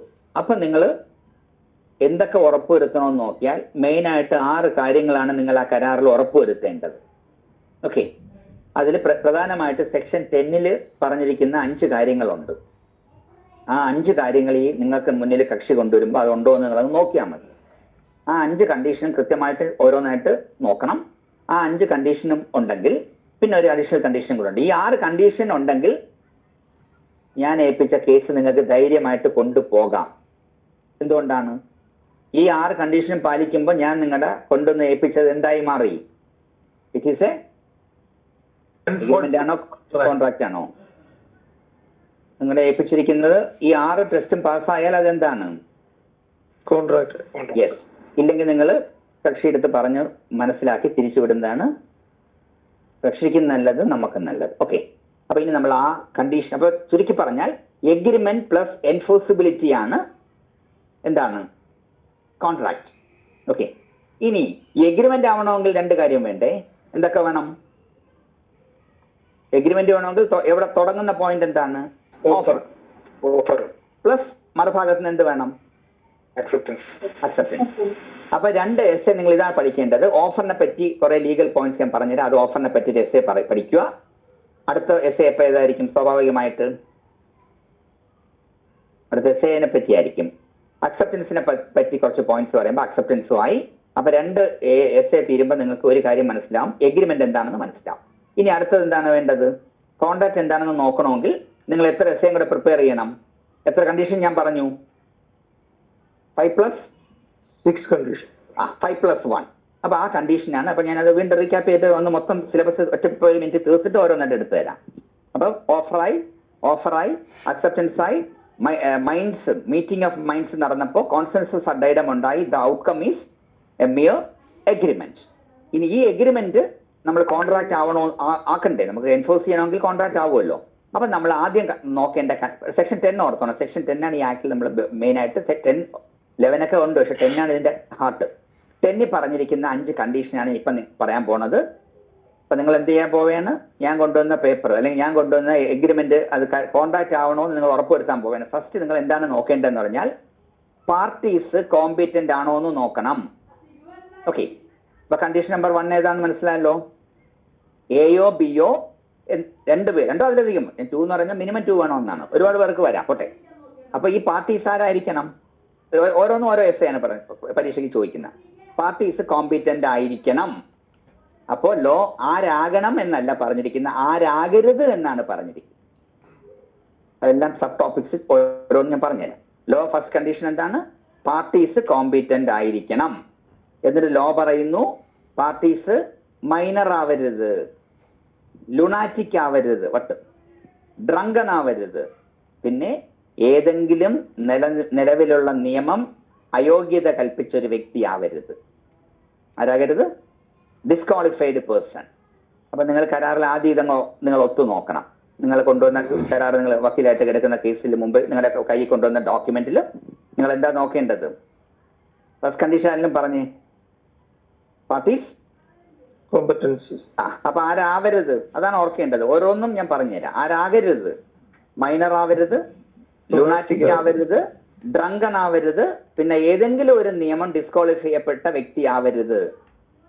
അപ്പൊ അത് ഒരു ഉദാഹരണം ഞാൻ പറഞ്ഞുതരാം. ഡിസ്ക്വാളിഫൈ ചെയ്ത വ്യക്തിയുടെ ഞാനൊരു എക്സാമ്പിൾ പറഞ്ഞുതരാം. നമ്മളിപ്പോ ത്രിതല പഞ്ചായത്തിലൊക്കെ നമ്മുടെ നേതാക്കന്മാരെ ഇലക്ട് ചെയ്ത് വിടുമല്ലോ അവിടെ, അല്ലേ? വാർഡ് മെമ്പറായിട്ടോ കൗൺസിലറായിട്ടോ ഒക്കെ നമ്മൾ വിടാറില്ലേ? അല്ലേ? വിടാറില്ലേ? ആ വ്യക്തികൾ ഒരിക്കലും മൈനർ ആയിരിക്കുമോ? ആ വ്യക്തികൾ അല്ലല്ലോ. ചുമ്മാ ചോദിക്കുക. ഇപ്പൊ ഡിസ്ക്വാളിഫൈ ചെയ്യപ്പെട്ട ഒരു വ്യക്തിയുടെ എക്സാമ്പിൾ ഞാൻ ചോദിക്കുക. എന്തായാലും നമ്മൾ തിരഞ്ഞെടുത്ത് വിടുന്ന നേതാക്കന്മാർ ഒരിക്കലും ആരല്ല, നിങ്ങൾക്ക് അറിയാലോ, മൈനർ അല്ലല്ലോ. മൈനർ ആകരുത്, ആകില്ല. ഇനി ലുണാറ്റിക് ആകുമോ? അല്ല, തിരഞ്ഞെടുക്കുന്ന സമയത്താണ്. പ്രാക്ടിക്കലി നിങ്ങൾ നോക്കണ്ട. ഓക്കെ, പോട്ടെ. പക്ഷേ നമ്മുടെ മുനിസിപ്പാലിറ്റി ആക്ടും പഞ്ചായത്ത് രാജ് ആക്ടും ഒക്കെ പറയുന്നുണ്ട്, ഇങ്ങനെയുള്ള തിരഞ്ഞെടുത്ത് വന്ന പ്രതിനിധികളായിട്ട് വരുന്ന വ്യക്തികൾ ആ LST ബോഡീസുമായിട്ട് എന്ത് ഏർപ്പെടാൻ പാടില്ല എന്നാ പറയുന്നേ? എന്ത് ചെയ്യാൻ പാടില്ല അവര്? യെസ്. അപ്പൊ കണ്ടില്ല, നിങ്ങൾ ആലോചിച്ച് നോക്കൂ. ഏറ്റവും യോഗ്യത ഉണ്ടെന്ന് നമ്മൾ പറയുന്ന ഒരു കൗൺസിലർക്ക് ആ കോർപ്പറേഷന്റെ ഒരു കരാർ സ്വന്തം പേരിൽ എടുക്കാം. പിന്നെ പോട്ടെ, അത് പിന്നെ എടുക്കില്ല, പിന്നെ അതൊക്കെ ബിനാമി, അതൊന്നും ഞാൻ കൂടുതൽ ടെക്നിക്കലി പോകുന്നില്ല. ഓക്കെ. അല്ലെങ്കിൽ വേറെ എക്സാമ്പിൾ, ഇന്ത്യ ഒരു രാജ്യമായിട്ട് യുദ്ധം പ്രഖ്യാപിച്ചാൽ ഓട്ടോമാറ്റിക്കായിട്ട് ആ രാജ്യത്തിലെ വ്യക്തികളെല്ലാം നമ്മുടെ ആരായി മാറും? ഏലിയൻ. ഓക്കെ. അപ്പൊ ഇതൊരു വലിയ വൈഡ് ഗ്രൗണ്ടാണ് നമ്മളിപ്പോ പറഞ്ഞുകൊണ്ടിരിക്കുന്നത്. മറ്റേതൊക്കെ നമുക്ക് കൈ നിൽക്കും. മാനർ എന്താണെന്നറിയാം, ലുണാറ്റിക് ആരെന്നറിയാം, ഡ്രങ്കൺ അറിയാം. പക്ഷെ അടുത്ത ഗ്രൗണ്ട് നമ്മുടെ ലോ വലുതായിട്ട് ഇട്ടിരിക്കുക. ഏതെങ്കിലും നിയമം ഡിസ്ക്വാളിഫൈ, അതിന്റെ അർത്ഥം എന്താണ്? നിന്നല്ലെങ്കിൽ ഏതെങ്കിലും ഒരു നിയമം കൊണ്ടുവന്ന് ആരെ വേണോ എന്ത് ചെയ്യാം? സർക്കാരിന് അയോഗ്യരാക്കാം പറഞ്ഞു കഴിഞ്ഞു. ഇതാണ് കണ്ടീഷൻ നമ്പർ 1. അപ്പൊ നിങ്ങൾ അത് ഉറപ്പുവരുത്തി. കണ്ടീഷൻ നമ്പർ 1 നോക്കിയാണ് പാർട്ടീസ് കോമ്പീറ്റന്റ് തന്നെയാണ്, ഈ ലിസ്റ്റിൽ വരാത്ത വ്യക്തിയാണ്. അപ്പൊ സമാധാനമായി. അടുത്തത് എന്താന്ന് ചോദിച്ചാൽ കണ്ടീഷൻ നമ്പർ 2 പറയുന്നത് consent of the parties must be free. ഈ കരാറിൽ മനസ്സ് കൂട്ടിമുട്ടിയത് ഞാൻ പറഞ്ഞല്ലോ. കൂട്ടിമുട്ടുന്നതിന്റെ വേളയില് 5 കാര്യങ്ങൾ വരാൻ പാടില്ല. ഭീഷണി വരരുത്, അകാരണമായിട്ടുള്ള ബ്രെയിൻ വാഷ്, അൺഡ്യൂ ഇൻഫ്ലുവൻസ് വരരുത്, മിസ്റെപ്രസെന്റേഷൻ വരരുത്, അല്ലേ, ഫ്രോഡ് വരരുത്, മിസ്റ്റേക്ക് വരരുത്. ഈ 5 വരരുത്. ഈ 5 വരാതിരുന്നാലാണ് നമ്മൾ കൺസെന്റ് ഫ്രീ എന്ന് പറയുന്നത്. അപ്പൊ സെക്കൻഡ് കണ്ടീഷൻ എന്താണ്? പാർട്ടീസ് കോമ്പറ്റന്റ് ആയാൽ മാത്രം മതിയാവില്ല, അവരുടെ കൺസെന്റ് എന്തായിരിക്കണം? ഫ്രീ ആയിരിക്കണം. അപ്പൊ ഫ്രീ ആവുമ്പോ എന്ത് വരരുതെന്നാണ് നമ്മുടെ ലോ വാശി പിടിക്കുന്നത്? ഭീഷണി, കേർഷൻ. അത് ഇംഗ്ലണ്ടിൽ ഡ്യൂറോസ് എന്ന് പറയും. പോട്ടെ. 2, ബ്രെയിൻ വാഷിംഗ്. അകാരണമായിട്ടുള്ള ബ്രെയിൻ വാഷിംഗ് ആണ്. പോട്ടെ, അത് ഞാൻ പറഞ്ഞത്. അൺഡ്യൂ ഇൻഫ്ലുവൻസ് വരരുത്, പിന്നെ മിസ്റെപ്രസന്റേഷൻ വരരുത്, ഫ്രോഡ് വരരുത്, മിസ്റ്റേക്ക് പറ്റരുത്. അപ്പൊ ഇത് നിങ്ങൾക്ക് ഉറപ്പുവരുത്തേണ്ടതായിട്ടുണ്ട്.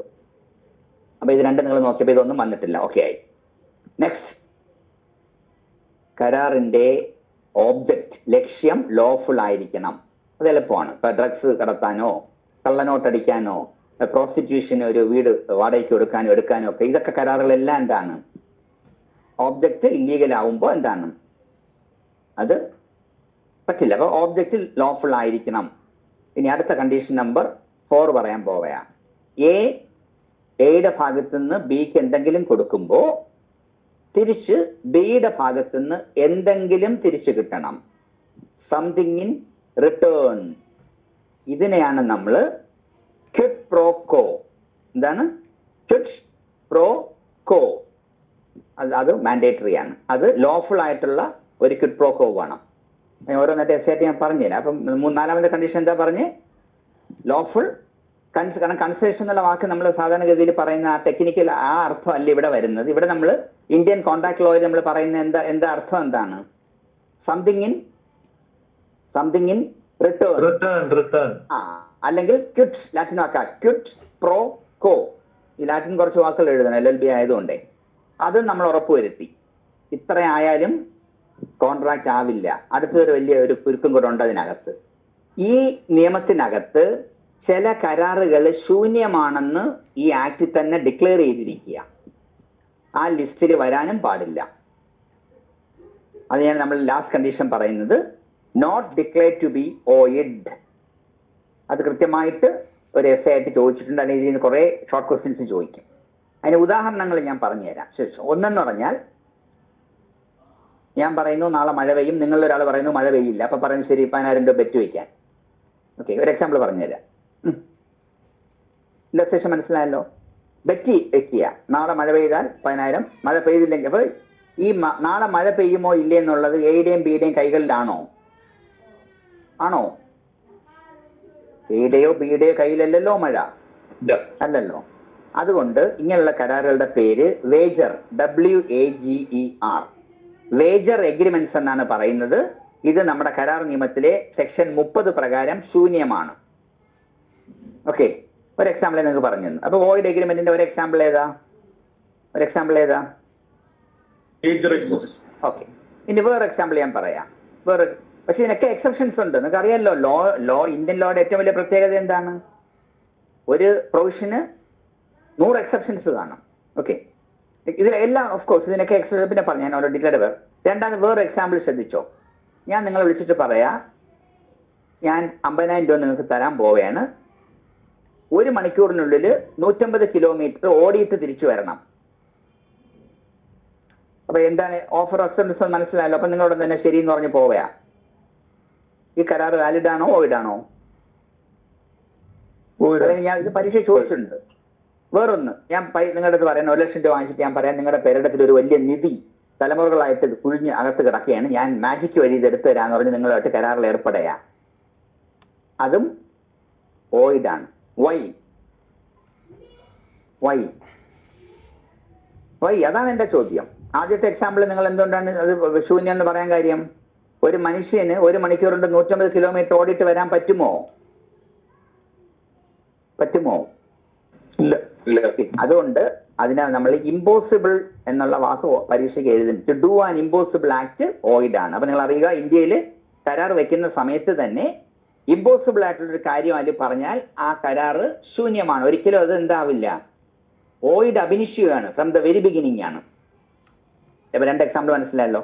ഇനി വേറൊന്ന് ഞാൻ നിങ്ങളുടെ അടുത്ത് വേറെ എക്സാമ്പിൾ ഞാൻ ചോദിക്കാം. ഞാൻ നിങ്ങളുടെ കയ്യിൽ ഒരു ഓഫർ ഇടയാ, 100 ടൺ ഓയിൽ തരാമെന്ന് പറഞ്ഞു, 50,000 രൂപയ്ക്ക് ഓയിൽ. നിങ്ങളോടൊന്ന് തന്നെ തിരിച്ച് മറുപടി ഇട്ടിട്ട് പറഞ്ഞു, എടുത്തോളാം സാർ, 100 ടൺ ഓയിൽ 50,000 രൂപയ്ക്ക്. ഓക്കെ, ഇത് കേട്ടിട്ട് എന്തെങ്കിലും കുഴപ്പമുണ്ടോ ഈ കരാറിന്? ബാക്കിയൊക്കെ കണ്ടീഷൻ നമ്മൾ ഫുൾഫിൽ അനുമാനിക്കുക. നമ്മൾ എന്താണ്, കോമ്പറ്റന്റ് ആണ്, കൺസെന്റ് ഫ്രീ ആണ്, എപ്പോട്ടെ എല്ലാം ഓയിൽ വിൽക്കാമല്ലോ ഇന്ത്യയിൽ. ബാക്കി എല്ലാം ക്ലിയർ ആണ്. 50,000 കൺസിഡറേഷൻ ഉണ്ട്, എല്ലാം ഉണ്ട്. ഇത് വാലിഡ് ആണോ അതോ വോയിഡ് ആണോ? Void, not specific. അതെ, വാക്ക് സ്പെസിഫിക് എന്ന് അല്ല പറയേണ്ടത്, ഞാനത് പറഞ്ഞുതരാം. അൺസർട്ടൺ ആണ്. എന്താണ് കരാറിൽ പറ്റിയ പ്രശ്നം? ടേംസ് ആൻഡ് കണ്ടീഷൻസും ഒക്കെ എപ്പോഴും സെർട്ടണിറ്റീവ് ആണ്. അപ്പൊ ഇവിടെ എന്ത് കരാറായി പോയി? എന്ത് ഓയിൽ എന്ന് പറഞ്ഞിട്ടില്ലല്ലോ, ഓയിൽ എന്നല്ലേ പറഞ്ഞിട്ടുള്ളൂ. സൺഫ്ലവർ ആണോ കോക്കനട്ട് ആണോ എന്ന് ഞാൻ പറഞ്ഞിട്ടില്ലല്ലോ. അപ്പോ ഈ കരാറ് ശൂന്യമാണ്. ആ വാക്കുകളാണ് നിങ്ങൾക്ക് ഞാൻ ഫെമിലൈസ് ചെയ്യുന്ന. എന്ത് വാക്ക് എഴുതണം? ദിസ് ഈസ് ആൻ എന്ത് agreement? Void agreement. Why it is an uncertain agreement. Uncertain. ആ വാക്ക് എഴുതണം. അൺസർട്ടൺ ആയിട്ട് നിങ്ങൾ ഇത് പരീക്ഷ ഇത് തന്നെ പ്രോബ്ലം ചോദിച്ചാൽ നിങ്ങൾ ഇത്ര എഴുതിയാൽ മതി. ഇവിടെ ഓയിൽ എന്നേ പറഞ്ഞിട്ടുള്ളൂ. What type of oil A has intended or B has intended എന്നുള്ള പറഞ്ഞിട്ടില്ല. ഏതർ കോക്കനട്ട് ഓയിൽ ആണെന്നോ സൺഫ്ലവർ ഓയിൽ എന്നോ. അപ്പൊ എപ്പോഴും നമ്മൾ പറയുമ്പോൾ terms and condition should be crystal clear. അത് സെർട്ടൺ ആയിരിക്കണം, അൺസർട്ടൺ ആവാൻ പാടില്ല. അങ്ങനെ ഒരു ലിസ്റ്റ് തന്നെ ഉണ്ട്. ഞാൻ വേറെ എക്സാമ്പിൾ പറഞ്ഞിട്ട് തിരിച്ച് ഓരോന്നിലായിട്ട് വരാം. ഞാനും നിങ്ങളുടെ 4 പേരും കൂടെ ഒരു പാർട്ണർഷിപ്പ് ബിസിനസ് തുടങ്ങാമല്ലോ. ഒരു നല്ലൊരു പാർട്ണർഷിപ്പ് ബിസിനസ് തുടങ്ങാൻ വേണ്ടി കരാറ് വെച്ചു. ഓക്കെ, ആ കരാറിലെ ഫസ്റ്റ് കണ്ടീഷൻ തന്നെ നമ്മൾ വെക്കാൻ പോണ കണ്ടീഷൻ ഇതാണ്: നമ്മൾ തമ്മിൽ ഭാവിയിൽ എന്തെങ്കിലും ഒരു ഇഷ്യൂ വന്നാൽ നമ്മൾ ആരും കോടതിയിലേ പോകില്ല എന്ന് എഴുതി വെച്ചിരിക്കുക. ആ കരാറ് വാലിഡ് ആണോ വോയിഡ് ആണോ? Void. എന്നോ എന്റെ റീസൺ നിങ്ങൾക്ക് മനസ്സിലായല്ലോ. ഇത് ഇന്ത്യൻ കോൺട്രാക്ട് അനുവദിച്ചാലുള്ള കുഴപ്പം എന്താണ്? എല്ലാ കോടതിയും പൂട്ടി വീട്ടിൽ പോകേണ്ടി വരും. എല്ലാ കക്ഷികളും ആദ്യമേ കരാറിൽ എന്തെഴുതി വാങ്ങിക്കും? Cannot be challenged in court. അപ്പൊ അതിന്റെ ലീഗൽ വാക്ക് നിങ്ങൾ ഇങ്ങനെയാണ് പറയുന്നത്: agreement in restraint of legal proceedings. ആ വാക്കുകൾ പക്ഷെ പഠിച്ചിട്ട് പോകണം. ആ എഗ്രിമെന്റ് നമ്മൾ എന്താ വിളിക്കുന്നേ? Agreement in restraint of legal proceedings. അതും ശൂന്യമാണ്. അപ്പൊ എക്സാമ്പിൾസ് മനസ്സിലായല്ലോ. അപ്പൊ 5 കണ്ടീഷൻ ആയല്ലോ അല്ലേ? ഓഫറായി ഫസ്റ്റ് എസ് എ തീർക്കുക. First S A offer, second S A acceptance, പിന്നെ 5 കണ്ടീഷനാണ് 5 എസ് എ അല്ലേ? കോമ്പീറ്റൻസി ഒരു എസ് എ, കൺസെന്റിനെ പറ്റിയ ഒരു എസ് എ, ഓരോന്ന് എസ് എ ആയിട്ട് പറഞ്ഞുതരാം. ലോഫുൾ ഓബ്ജക്റ്റിനെ പറ്റിയ ഒരു എസ് എ, ലോഫുൾ കൺസിഡറേഷനെ പറ്റിയ ഒരു എസ് എ, പിന്നെ അടുത്ത കണ്ടീഷൻ എന്താണ്? അതിലാണ് ഏറ്റവും കൂടുതൽ ഷോർട്ട് ക്വസ്റ്റ്യൻ ചോദിക്കുന്നത്. Not expressly declared to be void. Indian കരാർ നിയമത്തിൽ ശൂന്യമാണെന്ന് പറഞ്ഞിരിക്കുന്ന ആ ലിസ്റ്റിൽ വരാനും പാടില്ല. അത് ഒരുപാട് എക്സാമ്പിൾസ് ഉണ്ട്, ഞാൻ പറഞ്ഞുതരാം.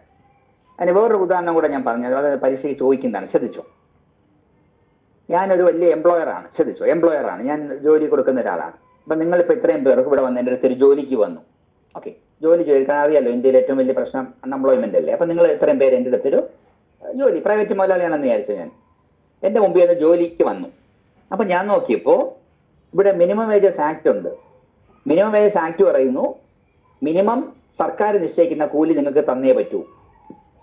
കുറച്ച് കഴിഞ്ഞ് നോക്കിയപ്പം ബോണസ് ആക്ട് ഉണ്ട്. അതിൽ പറയുന്നു ലാഭവിഹിതത്തിന്റെ ഒരു പങ്ക് നിങ്ങൾക്ക് ബോണസ് ആയിട്ട് ഞാൻ തന്നേ പറ്റൂ. കുറച്ച് കഴിഞ്ഞ് വന്നു എടുത്ത് മറിച്ച് നോക്കിയപ്പോൾ വേറൊരു ആക്ട് എനിക്ക് എൻ്റെ തലയിലുണ്ട്. നിങ്ങൾ പിരിഞ്ഞു പോകുമ്പോൾ ഒരു വലിയ എമൗണ്ട് ഗ്രാറ്റുവിറ്റി തന്നിട്ടേ നിങ്ങളെ എന്ത് ചെയ്യാൻ പാടുള്ളൂ. അങ്ങനെ ഒരു ഡസൻസ് കൂടുതൽ ഒരുപാട് ലോ ഉണ്ട്. ലേബർ ലോ നിങ്ങൾ പഠിക്കും. അപ്പൊ ഈ ലേബർ ലോ നോക്കിയപ്പോഴത്തേക്ക് ഇതൊക്കെ റൈറ്റ്സ് നിങ്ങൾക്ക് തന്നിരിക്കുക. അപ്പൊ ഞാൻ എന്ത് ചെയ്തു? നിങ്ങളുടെ ജോലി ചെയ്യുന്ന സമയത്ത് തന്നെ നിങ്ങളുടെ എഴുതി വാങ്ങിച്ചു, ഞാൻ നിങ്ങൾക്ക് ജോലി തരാം, പക്ഷെ നിങ്ങൾ എന്ത് വേണ്ടെന്ന് വെക്കണം. അപ്പൊ നിങ്ങൾ ധൈര്യത്തിൽ എനിക്ക് എഴുതി തരാൻ എന്താണ്? മിനിമം വേജസ് വേണ്ട, PF വേണ്ട, ഗ്രാറ്റുവിറ്റി വേണ്ട എന്ന് നിങ്ങൾ എന്റെ പേര് എഴുതി തന്നിട്ട് നിങ്ങൾ ജോലിക്ക് കയറിയിരിക്കുക. ഈ കരാർ വാലിഡ് ആണോ വോയിഡ് ആണോ? വോയിഡ്. അതിന്റെ അർത്ഥം എന്താണെന്ന് ഞാൻ പറഞ്ഞുതരാം. പാർട്ടീസ് നമ്മൾ രണ്ടുപേരും കൂടെ, മുതലാളിയും തൊഴിലാളിയും കൂടെ ഇവിടെ ഈ കരാർ വഴി എന്താ ചെയ്തിരിക്കുന്നേ? നിയമത്തിന്റെ ഇന്റൻഷനെ ഡിഫീറ്റ് ചെയ്തിരിക്കുകയല്ലേ. ഇത്രയും പാർലമെന്റ് പാടുപെട്ട് വർഷങ്ങൾ ചർച്ച ചെയ്ത് പാസ്സാക്കിയ തൊഴിലാളിയുടെ നന്മയ്ക്ക് വേണ്ടി മുതലാളിയെ പൂട്ടിടാൻ വേണ്ടി കൊണ്ടുവന്ന നിയമത്തിന്റെ പ്രൊവിഷൻസിനെ ഡിഫീറ്റ് ചെയ്യല്ലേ നമ്മൾ ചെയ്തിരിക്കുന്നത് ഈ കരാർ വഴി അല്ലേ? അപ്പൊ അതുകൊണ്ടാണ് ഇത് വോയിഡ്. അപ്പൊ അതിനർത്ഥം ഇന്ത്യയിൽ കരാർ വെക്കപ്പെടുമ്പോൾ ഇന്ത്യൻ നിയമങ്ങളുടെ ഏതെങ്കിലും വ്യവസ്ഥയെ ഡിഫീറ്റ് ചെയ്യുന്ന വിധത്തിലുള്ള പ്രൊവിഷൻസ് വെച്ചാൽ ആ കരാർ എന്താണ്? വോയിഡ് എഗ്രിമെന്റ് ആണ്. ഇനി ഇവിടെ നമ്മൾ ചെയ്ത പ്രക്രിയയ്ക്ക് രോമന പേരുണ്ട്. ഇവിടെ നിങ്ങൾ ചെയ്തത് എന്താണ്? നിങ്ങൾ എനിക്ക് എന്റെ ഫേവറിൽ നിങ്ങൾ എന്താ ചെയ്തു തന്നത്? നിയമങ്ങൾ നിങ്ങൾക്ക് തന്ന റൈറ്റ്സ് അല്ലേ? Right to minimum wage, right to bonus, right to gratuity ഒക്കെ ഒരു എഗ്രിമെന്റ് എഴുതി നിങ്ങൾ വേണ്ടെന്ന് വെച്ചില്ലേ? ഇല്ലേ? എഗ്രിമെന്റ് വഴി നിങ്ങൾ വേണ്ടെന്ന് വെച്ചില്ലേ? ആ പ്രോസസ്സിനെ നിങ്ങൾ ലീഗലി വിളിക്കേണ്ട വാക്ക് കോൺട്രാക്ടിങ് ഔട്ട് എന്നാണ്. ചിലപ്പോൾ പരീക്ഷയ്ക്ക് അത് ചോദിക്കും. Contracting out. അപ്പൊ കോൺട്രാക്ടിങ് ഔട്ട് എന്ന് വേറൊന്നും നിങ്ങൾ ആലോചിക്കരുത്. ഏതെങ്കിലും ഒരു നിയമം ഒരു വ്യക്തിക്ക് തന്നിരിക്കുന്ന സ്റ്റാറ്റ്യൂട്ടറി അവകാശങ്ങളെ മറ്റൊരു വ്യക്തിയുടെ അടുത്ത് വേണ്ട എന്ന് എഴുതി കൊടുത്താൽ ആ പ്രോസസ്സിന്റെ പേരാണ് എന്താണ്? Contracting out. അങ്ങനെയുള്ള കരാറെല്ലാം ഇന്ത്യയിലെ ഏത് വാക്കിൽ വരും? Void agreements. ഓക്കെ, പറഞ്ഞു കഴിഞ്ഞു. ഇനി ഒരു കണ്ടീഷൻ കൂടെ ഞാൻ പറഞ്ഞില്ല, 6 കണ്ടീഷൻ ഉണ്ടെന്ന് പറഞ്ഞല്ലോ. അതിൽ അപ്പൊ ഈ 5 കണ്ടീഷൻ മാത്രം പാലിച്ച ഒരു ചെറിയൊരു കണ്ടീഷൻ ഉണ്ട്. അതെന്താന്ന് ഞാൻ പറഞ്ഞുതരാം. അപ്പൊ നിങ്ങളുടെ ബാച്ചിൽ ഇപ്പൊ പഠിച്ചുകൊണ്ടിരുന്ന സമയത്ത് ഒരു സ്റ്റുഡന്റ് പറഞ്ഞു, നാളെ നിങ്ങൾ ആരും ഫുഡ് കൊണ്ടുവരണ്ട, ഉച്ചയ്ക്ക് കൊണ്ടുവരണ്ട, ഞാൻ നിങ്ങൾക്കൊക്കെ ബിരിയാണി വാങ്ങിച്ചു തരാന്ന് പറഞ്ഞു. ഓക്കെ. അപ്പൊ കൂടെയുള്ള ഒരു ക്ലാസ്മേറ്റ് പറഞ്ഞിരിക്കുക. അപ്പൊ നിങ്ങളെല്ലാം എന്ത് ചെയ്തു? വിശ്വസിച്ച് പിറ്റേന്ന് കറക്റ്റ് സമയത്ത് ആഹാരം കഴിക്കേണ്ട ആളുകളുണ്ട്, ആഹാരം മണമെങ്കിലും അടിച്ചില്ലെങ്കിൽ ബോധം പോണ കുട്ടികളുണ്ട്. ഇവരൊക്കെ എന്ത് ചെയ്തു? പിറ്റേന്ന് എന്ത് കൊണ്ടുവന്നില്ല? ഫുഡ് കൊണ്ടുവന്നില്ല. അപ്പൊ നിങ്ങൾ പലരും എന്താണ്? ബോധം കെട്ടു വീണു, പട്ടിണിയായി.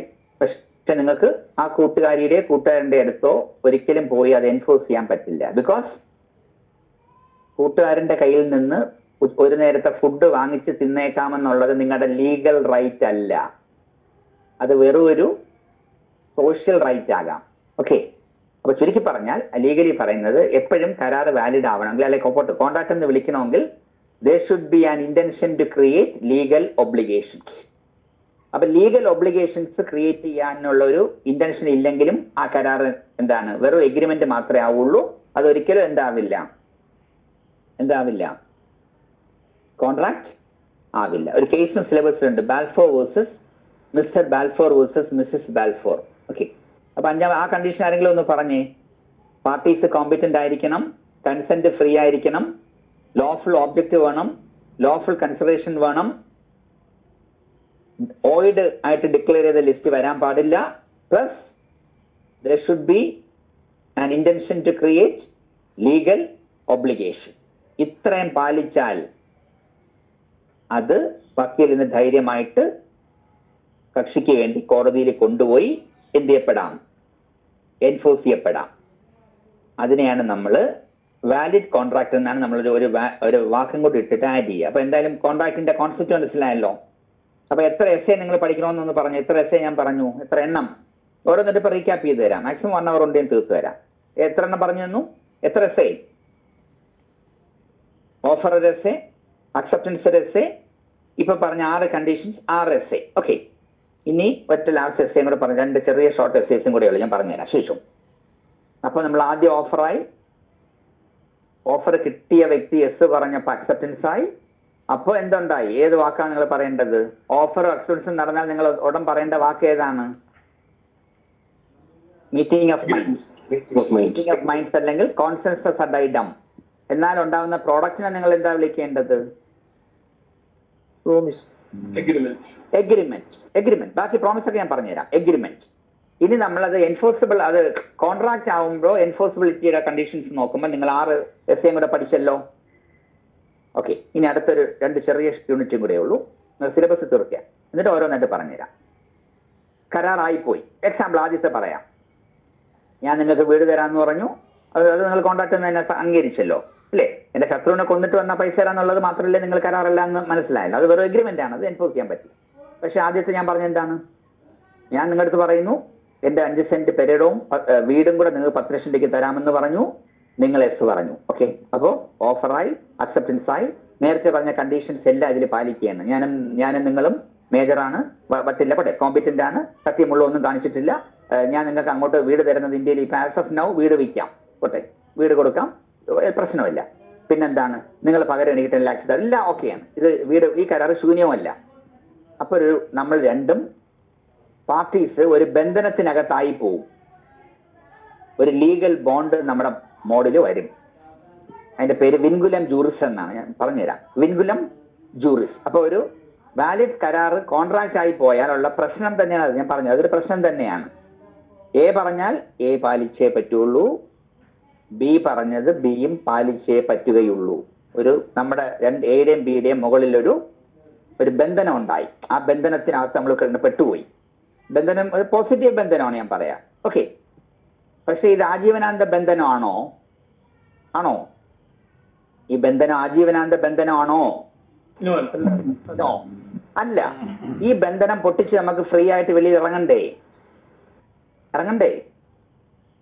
ആ ഇറങ്ങുന്ന പ്രോസസ്സിനെയാണ് നമ്മൾ ഡിസ്ചാർജ് എന്ന് പറയുന്നത്. എന്താണ്? അടുത്ത ലാസ്റ്റ് എസ് ഏതാണ്? ഡിസ്ചാർജ്. അപ്പൊ ഡിസ്ചാർജ് എന്ന് പറഞ്ഞാൽ നമ്മുടെ ഇന്ത്യൻ കോൺട്രാക്ട് ആക്ടിലെ ഡിസ്ചാർജ് എന്താണെന്ന് മനസ്സിലായല്ലോ. വാലിഡ് കോൺട്രാക്ട് ഉണ്ടായാൽ the parties are bound by a legal tie or legal bond. It's called vinculum juris. ആ വിൻകുലം ജൂറിസിൽ നിന്ന് ഫ്രീ ആവുന്ന പ്രോസസ്സിനെ നമ്മൾ എന്ത് പറയുന്നേ? ഡിസ്ചാർജ്.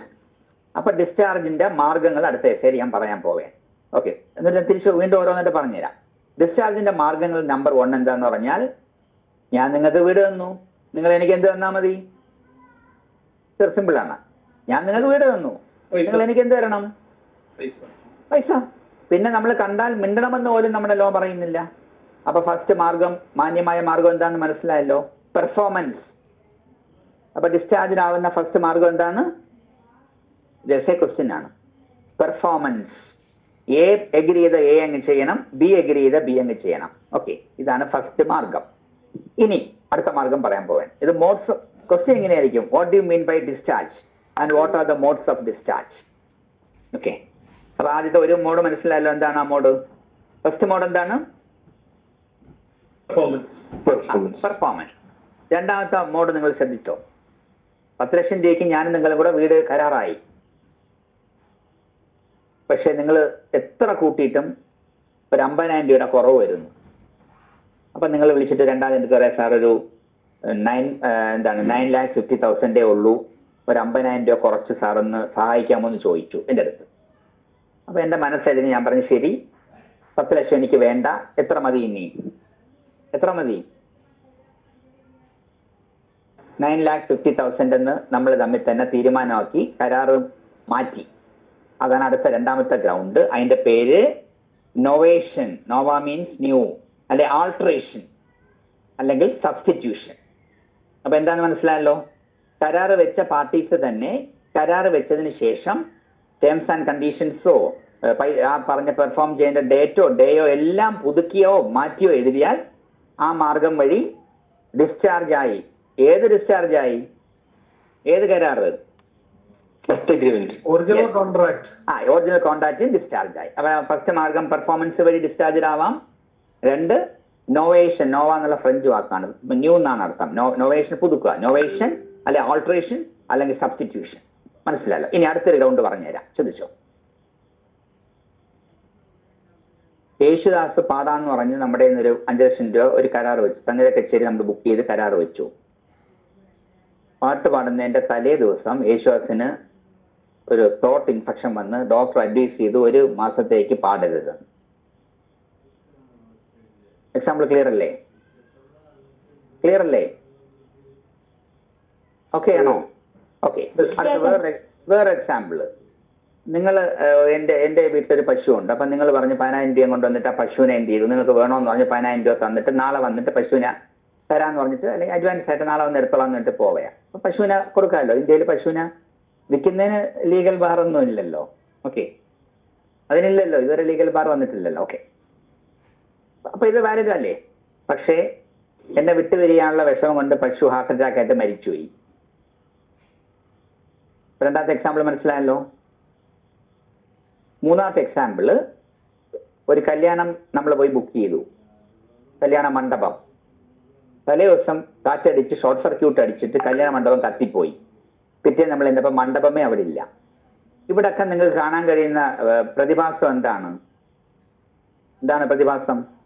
കരാറ് വെച്ച സമയത്ത് പോസിബിൾ ആയിട്ടുള്ള ഒരു കാര്യം, ഓരോ വാക്കിനും അർത്ഥമുണ്ട്. കരാറ് വെച്ച സമയത്ത് ഇത് 3 പോസിബിൾ അല്ലേ? ഇല്ലേ? 3 പോസിബിൾ ആണോ അല്ലയോ? പാടാം, യേശുദാസ് പാടാൻ വേണ്ടിയില്ലേ? പാടാം. അല്ലെങ്കിൽ രണ്ടാമത്തേന് പശുവിനെ നിങ്ങൾക്ക് വിൽക്കാം, ഒരു പ്രശ്നമില്ല. മൂന്നാമത് കല്യാണ മണ്ഡപം നടത്താം. അപ്പൊ കരാർ വെച്ച സമയത്ത് ഒരു കാര്യം പോസിബിൾ ആയിരുന്നു. But subsequently something happens. എയുടെയോ ബിയുടെയോ കുഴപ്പം കൊണ്ടല്ലാതെ എന്നും കൂടെ ഞാൻ പറയാം. എന്നിട്ട് എന്ത് സംഭവിച്ചു? പെർഫോമൻസ് ഇമ്പോസിബിൾ ആയില്ലേ? ഡോക്ടറുടെ അഡ്വൈസിൽ യേശുദാസിന് പാടാൻ പറ്റാതായി.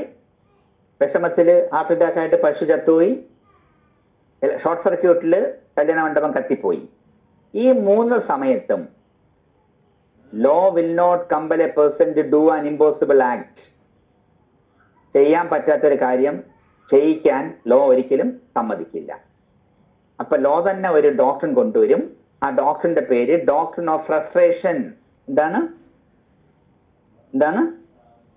Doctrine of frustration. അപ്പൊ ലോ തന്നെ പറയും ഡിസ്ചാർജ്ഡ് ആയി. അപ്പൊ യേശുദാസിന്റെ കോമ്പൻസേഷൻ വാങ്ങിക്കാൻ പറ്റില്ല എന്നറിയുക. എന്റെ ചത്ത പശുവിന്റെ ആ പശുവിനെ തന്നെ വേണം, അതുകൊണ്ട് അതിന്റെ നഷ്ടപരിഹാരം 10,000 രൂപയും കൂടെ എന്നൊക്കെ. അപ്പൊ ചുരുക്കി പറഞ്ഞാൽ ഇവിടെ കരാറ് ആര് ഡിസ്ചാർജ് ചെയ്ത് കളഞ്ഞു? ആര് തന്നെ ഡിസ്ചാർജ് ചെയ്യും? ലോ.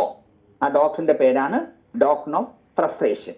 വേറൊരു വലിയ ലക്ഷക്കണക്ക് കോടിക്കണക്കിന് കരാറുകൾ ഇപ്പൊ ഡിസ്ചാർജ് ആയ ഒരു സംഭവം നടന്നിട്ടുണ്ട്. കോവിഡ്.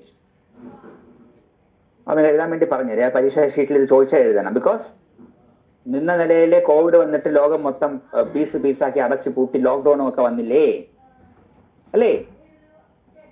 അപ്പോ ഇന്ത്യയിൽ നിന്ന് അമേരിക്കയിൽ പോകാനും അമേരിക്കക്കാരൻ ഇന്ത്യ വന്ന ഇത് എത്രയോ ലക്ഷക്കണക്കിന് കോഴ്സ് ഓഫ് കരാർ ഒറ്റയടിക്ക് എന്ത് ചെയ്തു?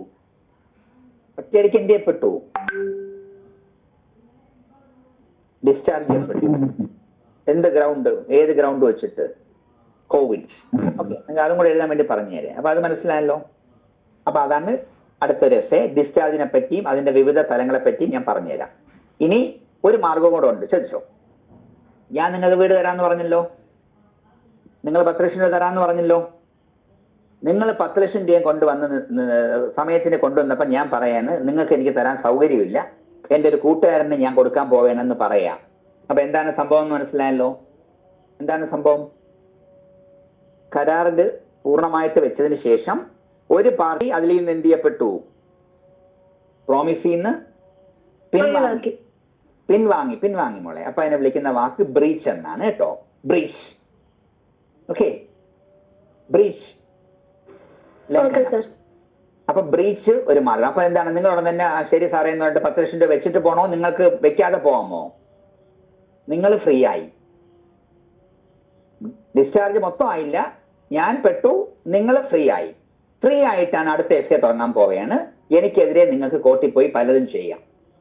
അതാണ് ലാസ്റ്റ് എസ്സേ. പറയട്ടെ, ഒരു കരാറുമായിട്ട് ബന്ധപ്പെട്ട് കോടതിയിൽ പോയി എന്തൊക്കെ റെമഡീസ് അല്ലെങ്കിൽ എന്തൊക്കെ കോർട്ടിൽ നിന്ന് വാങ്ങിക്കാന്നാണ് നിങ്ങളുടെ ലാസ്റ്റ് എസ്സേ. അതില് ഒരു റിലീഫാണ് ഞാൻ ഇപ്പൊ പറഞ്ഞുകൊണ്ടിരുന്നത്. ഞാൻ ബ്രീച്ച് ചെയ്തപ്പോ നിങ്ങൾക്ക് എനിക്കെതിരെ വക്കീലിനെ വെച്ച് സ്യൂട്ട് ഫോർ ഡാമേജസ് ഫയൽ ചെയ്യാം. കരാർ ലംഘനം ഇന്ത്യയിൽ ക്രിമിനൽ കുറ്റം അല്ലാത്തതുകൊണ്ട് നിങ്ങൾക്ക് കോർട്ടിൽ കൊണ്ടുപോയിട്ട് കാലുമാറിയ എന്റെ കയ്യിൽ നിന്ന് നിങ്ങൾക്ക് 10,000 ലക്ഷക്കണക്കിനോ എന്ത് വാങ്ങിക്കാം? കോർട്ടിൽ പോയി.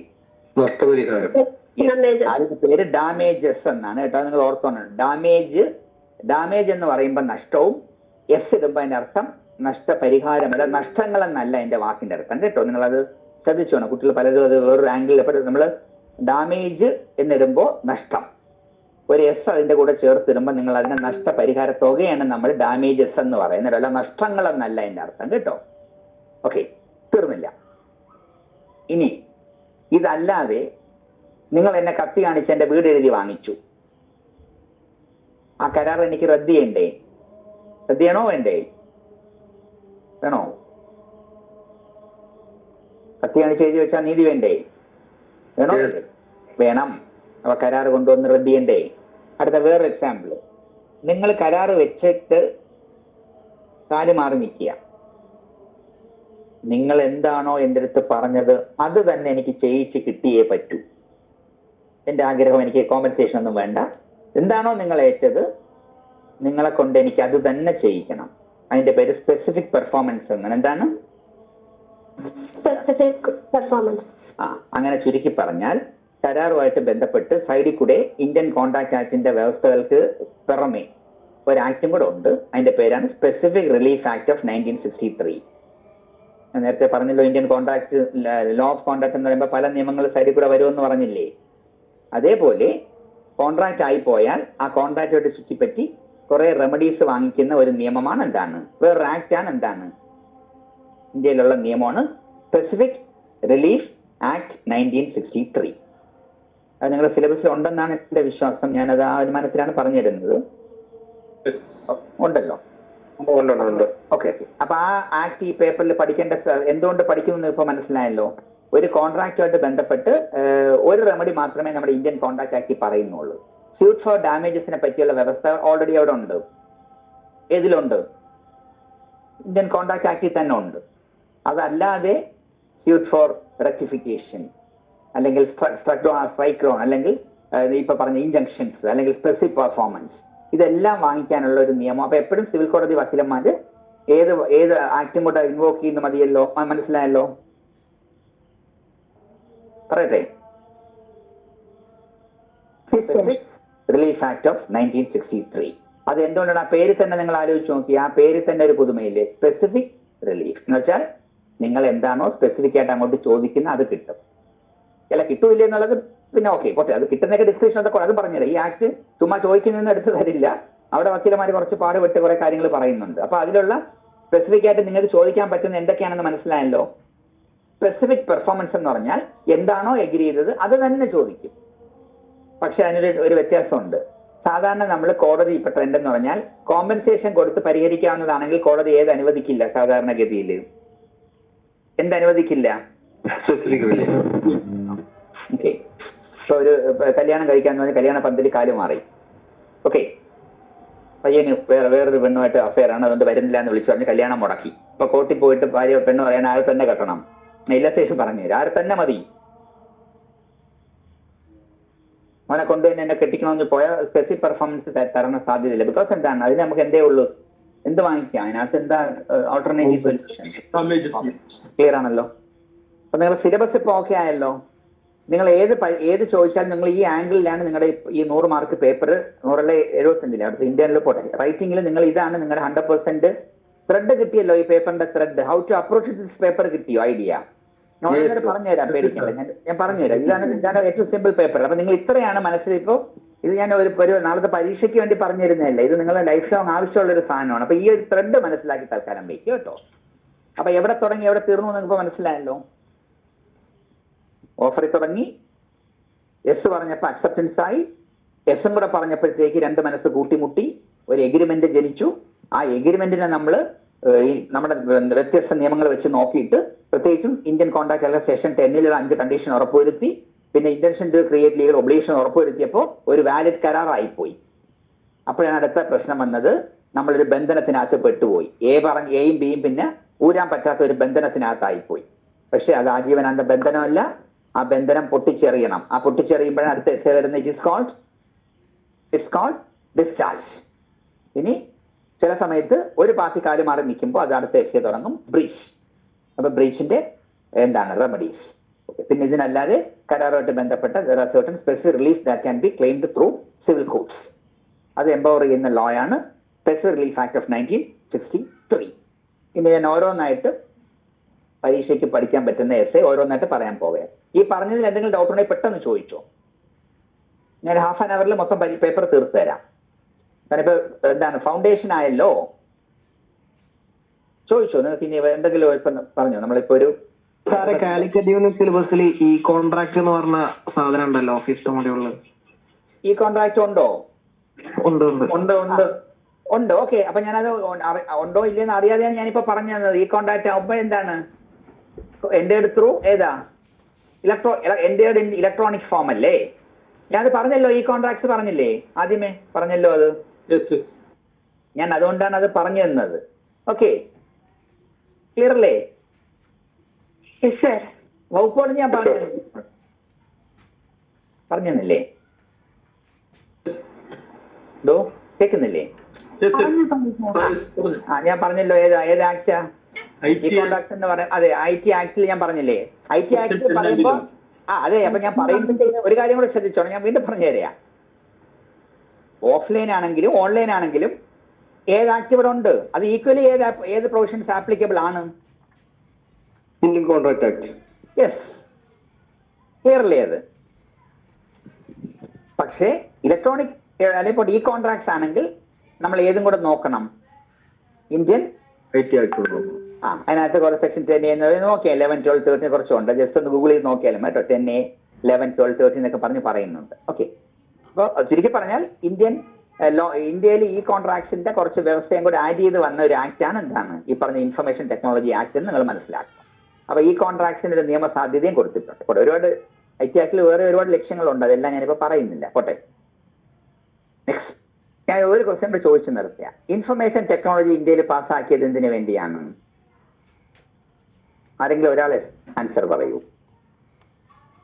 ഇൻഫർമേഷൻ ടെക്നോളജി ആക്ട് നമ്മുടെ ഇന്ത്യൻ പാർലമെന്റ് 2000 പാസ്സാക്കിയത് എന്തിനു വേണ്ടിയാണ്?